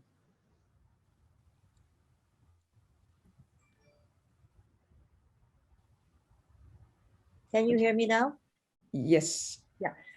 He says it in several interviews, but the reference that I give to it in an article that I wrote about Kertész, which is not about that necessarily, but a more extended article than what I was able to do today, is in his book, K dossier or K dossier in Hungarian.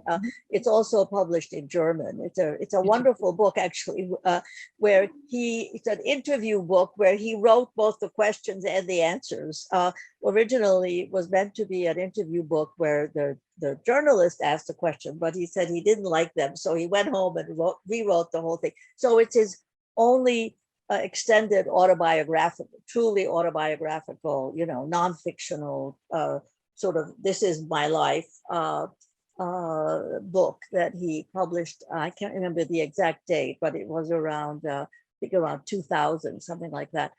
And so I can give you the page reference to the Hungarian version. But what's interesting is that that's part of his whole attitude about Auschwitz. I mean, he very often stated Auschwitz is really not just a Jewish problem; it was a European problem. The Holocaust is more than just a Jewish question. It is about what it means to live under a totally oppressive situation. And so he kept saying, it's a good thing with his usual irony, because he was very ironic.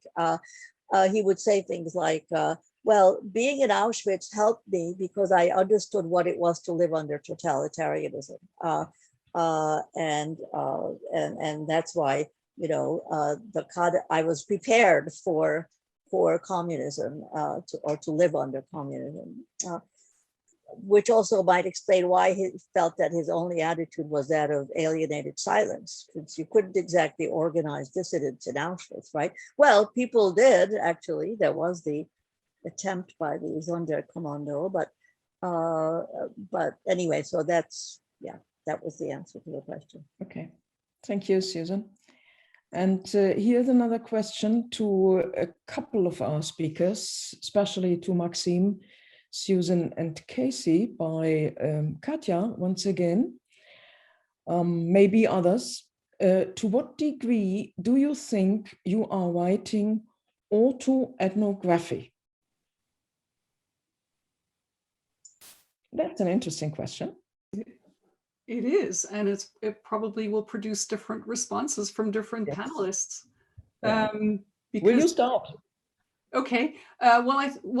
First of all, people come from different disciplines, and they're not everybody's Jewish, and not everybody's writing something that's even connected to their personal experience. And people would be using different methods of research. I think for myself, possibly, I mean, that could certainly be part of my approach, because certainly because this is related to my personal experience, it will determine my knowledge of certain sources that I will go and look up. And my own knowledge of the subject matter and experience will no doubt shape my interpretation of the sources. But I don't think I would call my project an autoethnographic one, because I don't really connect with the ethnographic approach as such. I would consider myself a cultural studies scholar, and I'm much more interested in sort of public forms of discourse. Don't know if other people want to.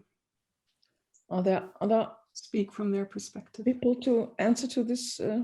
Well, I could say something. I don't think it's autoethnography, but I believe that, at least in my case, I left when I was a young child. This was in 1949, actually, with my parents. So, and this is related to the other question asked by Katja, which is about why did Jews stay in Eastern Europe, about which I have ideas. But we left, and so I can't say that I'm writing about anything that I was involved with firsthand, in dissidence or whatever. But there's a way of dealing with scholarly issues, which of course has something to do with your own life. One imagines what would have happened if I had stayed, if how would things have gone on. I mean, we all have a kind of autobiographical investment in some way in what we do, even in our most scholarly endeavors, right? For one reason or another. We don't have to be Jewish, we don't have to be, dissidents, but something there is which draws you to it. So I think in the case, but I think Agnes Heller, for example, really does write a kind of autoethnography in her wonderful book, which has not been translated into English, unfortunately, but it is in German. In German, it's Monkey on a Bicycle, which refers to women who think.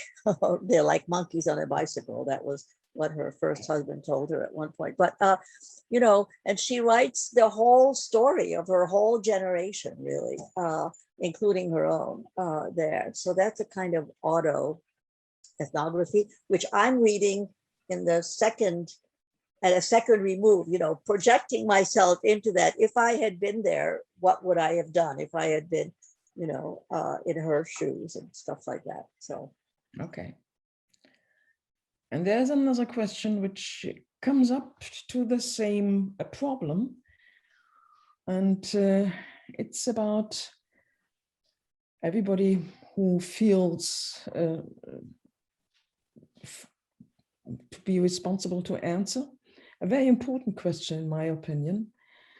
You mean why Eastern European Jews stayed? Why they stayed?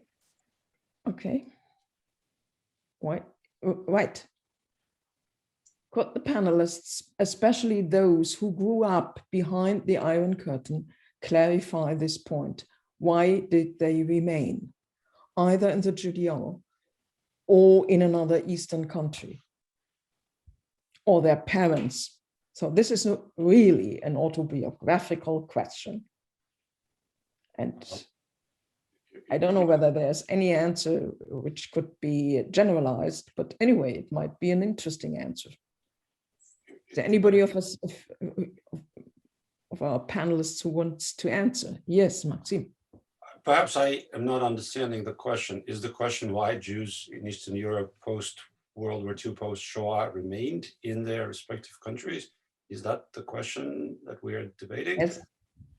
Well, on my part, I think the answer to why Soviet Jews remained probably can be given very precisely in historical terms, because there was no open immigration out of the Soviet Union. And there was a brief period after the formation of Israel when there was a brief window of opportunity. Then until the 1960s, very, very, very few cases. And then when the floodgates of Jewish immigration open in the late 1960s, and specifically in the 1970s, especially following the Helsinki Accords, this explicitly becomes a mass phenomenon, right? And to me, that answers the very question. Now, of course, it does not answer the question why not all Soviet Jews decided to emigrate, why some chose to stay. And this is a question that I think is complicated and to some degree rooted in individual destinies, in the degree of intermarriage in the Soviet Union, mixed marriages, in the degree of acculturation and assimilation. Look, I spoke of Vladimir Slepak. This is actually a very interesting example.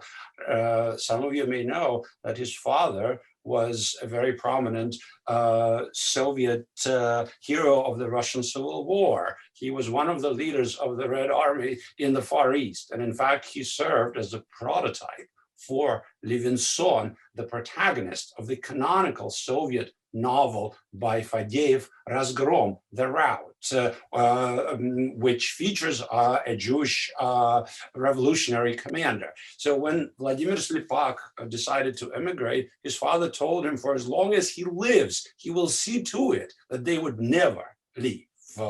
Right? Because he was very committed to the Soviet project and continued to believe, even after the war and the darkest years for Soviet Jewry under Stalinist late anti-Semitic paranoia, that the Soviet Jews were beholden to the country, and to some degree were still better off in the Soviet Union than outside of it. Obviously, these were questions of inertia. I think in the 1930s, a Soviet Jew could probably say that he or she is safer in the streets of Moscow than in the streets of Warsaw or Berlin. But to say that unequivocally in the 1960s, 70s, etc., if you speak of open Jewish self-expression, is a lie and a simplification. So in other words, it becomes mired in so many contradictory questions, it being the question not of why leave, why make the choice, but why make the choice not to leave. And the last point, look, with the Soviet example, the beauty of it is the trajectory of Jewish Russian history is so absolutely clear. I wrote a little book a few years ago about called With or Without You, about the destinies of Jews who remain in Russia. The community is now about 150,000. Just to reflect on that for a minute. In Russia, right? So we're talking about going from almost 2 million to 150,000. To me, that explicitly speaks to the question of choosing to stay or choosing to leave. So I'm sorry, I don't mean to be so long-winded. Thank you. Oh, Thank you. Susan, you want to add? okay, well, okay. So my family decided to leave, and we were religious. My father had been trained as an Orthodox, rabbi actually. So that was clear. But I've read a lot, by others. So for example, Konrad Yurt, and you have to think of this historically. I think also many Hungarian Jews felt totally acculturated and assimilated into Hungary, so that in a way they saw the Holocaust as a betrayal, just the way, don't ask me why. I mean, they knew that there was a lot of anti-Semitism, but they didn't take it that seriously in the 30s. Jews were, especially in Budapest, they felt very comfortable there. And so I think many of them stayed after the war, partly out of conviction. They were communists, they wanted to stay.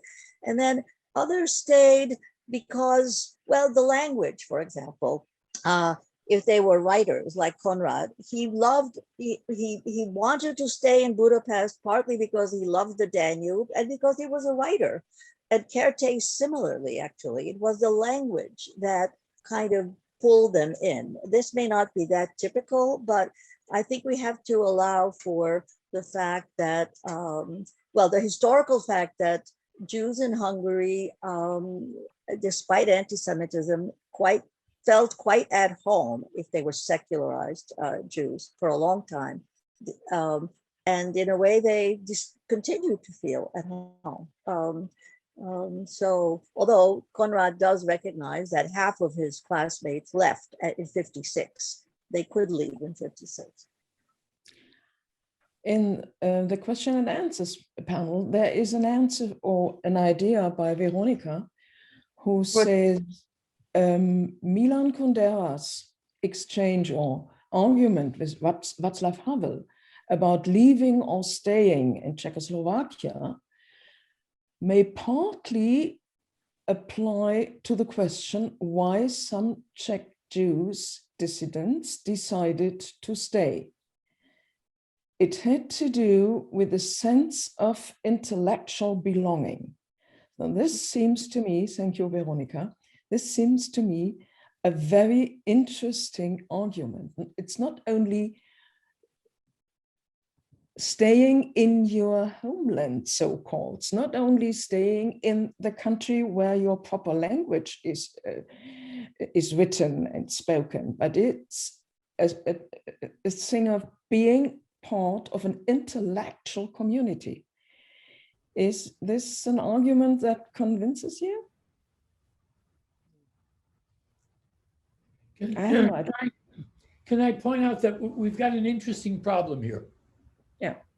The problem, which is, by the way, always applied to the Jews, but is in point of fact a human problem, which is the antithesis between rootedness, right, and diaspora, rootedness and exile. Yeah. That's a false dichotomy. We are always rooted and we are always mobile. That's the human condition. When it is applied to a specific group, intellectuals, right? Jews, short people, then it takes on a certain ideological quality. And it strikes me that that becomes a really interesting question. Not should you stay or should you go, but where you see in point of fact a dichotomy between that, which may be a dichotomy based on choice. Maxim just pointed out, one of the most unpleasant things one can say about the Nazis, and I will say it, was that the Reichsfluchtsteuer, the tax you had to pay to leave Germany, which you paid if you went to London or if you went to New York, you didn't have to pay if you went to Palestine. Mm-hmm. Right? So it strikes me that the particularity wants to explode the dichotomy. And I get very anxious when people talk about notions of mobility and rootedness in a pseudo-Heideggerian way, right, which kind of says, as with dissidents, being mobile is a good thing. Yeah, it's a sign of dissidence. I'll make the opposite argument. It's maybe a bad thing. Being rooted is a good thing because it's a sign of dissidence. I'll make an argument that it's a bad thing. So it strikes me that one wants to come together with the conceptual problems, which is my problem, and I'll end on that, with all of these categories, right? Quick story. When I was a student in Germany in the early 60s, I was a member of the Verband Jüdischer Studenten in Bayern, Organization of Jewish students in Bavaria. There were 11 of us. 4 of us were Israelis studying jewelry making in Munich. What did we do? We taught Hebrew to young, mainly, by the way, children of DPs who were going to emigrate to Israel. Virtually all of the kids we taught emigrated, virtually none to Israel, and their kids now have returned to Munich.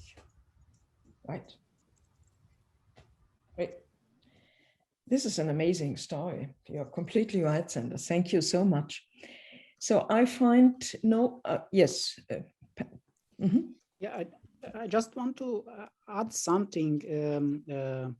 On one hand, about why Jews chose to remain. I think, at least, and this is similar to the Soviet experience. In the case of Romania, when the possibility to leave was on the table, most Jews left.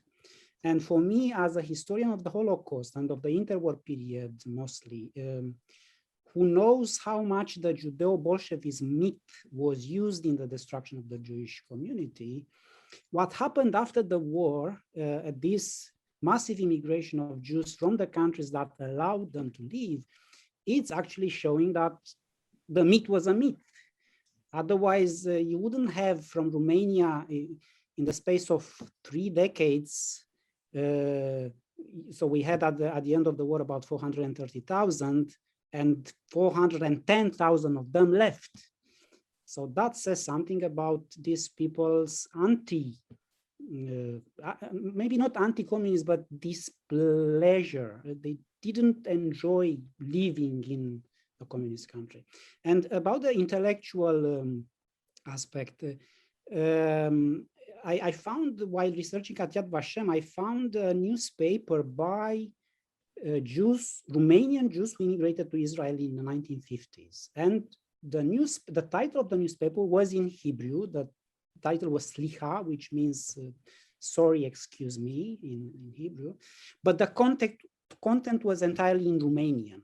And not only in Romanian language, but full of Romanian poetry and stories and jokes. And so I agree with Sander here that even people who left, they still kept belonging to the intellectual community from which they somehow physically removed themselves. By the way, if we want to do comparison and contrast very quickly, the numbers you just gave me for Romania in a slightly smaller group is identical to the Jews who leave India after partition, the so-called Cochin Jews. There's about 250,000, maybe as many as 350,000. Today, there's less than 20,000, right? So one wants to, again, I mean, these are really interesting questions. Do they maintain their Jewish Indian identity? The first generation that made the Aliyah had to because of language questions. The second generation, absolutely not. The third generation you find in India all the time now.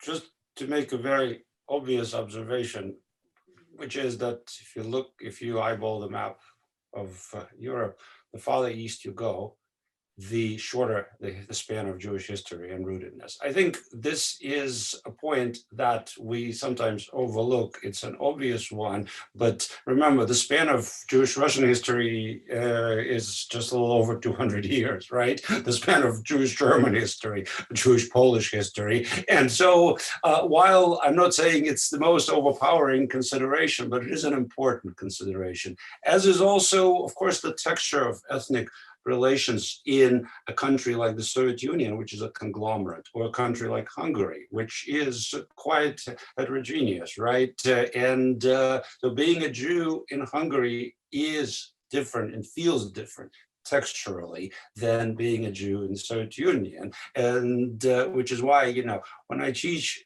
one of the first things I do is I tell the students there are Ashkenazi Jews from Moscow, and then there are Bukharan Jews, there are Georgian Jews, and they're all Jews, but they have very, very different histories and very different senses of being at home. I mean, the first time I went to Georgia with my father, it's one of the strongest memories of my childhood. I was 9. It was the eve of Shabbos, and I saw a group of Georgian Jews walking to shul in the center of Tbilisi. I'd never seen Jews so proud in my life. I'd never seen Jews so unencumbered by being Jewish in the Soviet Union.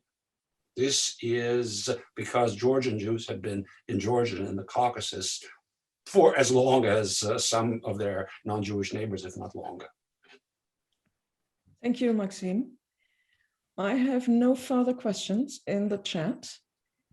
So I hand over to Cathy. Is that okay? Yeah, absolutely. Thank you very much, Romana, for chairing this session. Sander and I want to thank you for a spectacular conference, I have to say, in my experience. All the talks were absolutely brilliant, exciting, engaging. I've learned so much from all of you. And we have publication plans for the proceedings.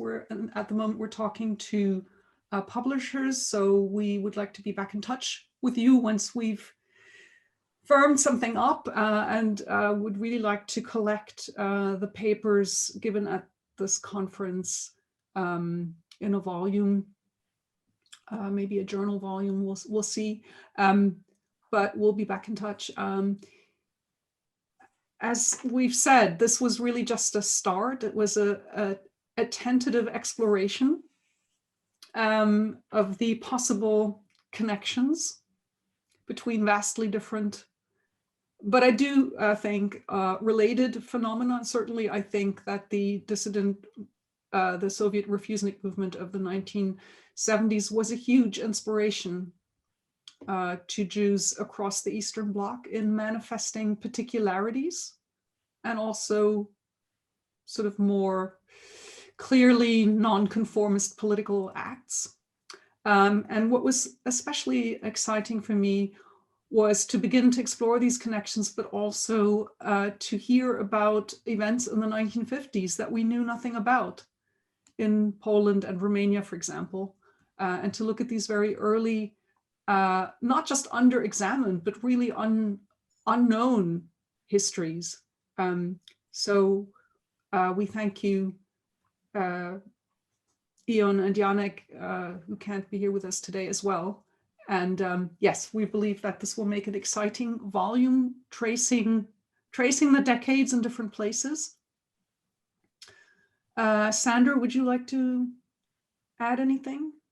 Yes, I want to thank Cathy, who bore the brunt of this organizational task, even though my name was on the letterhead, so to speak, and her extraordinary staff at Manchester University, who helped us do the organizational work, and the people at the Selma Stern Center in Berlin, who were part of the kind of intellectual and technical background in this project. This is an interesting moment. My wife said to me yesterday, what would the difference be between if everybody had been in Berlin and doing it on Zoom? And I came up with the obvious answer: the food's better, right? And so I thought this was spectacular. I learned an enormous amount from everybody. And Cathy, thank you again for allowing me to take part.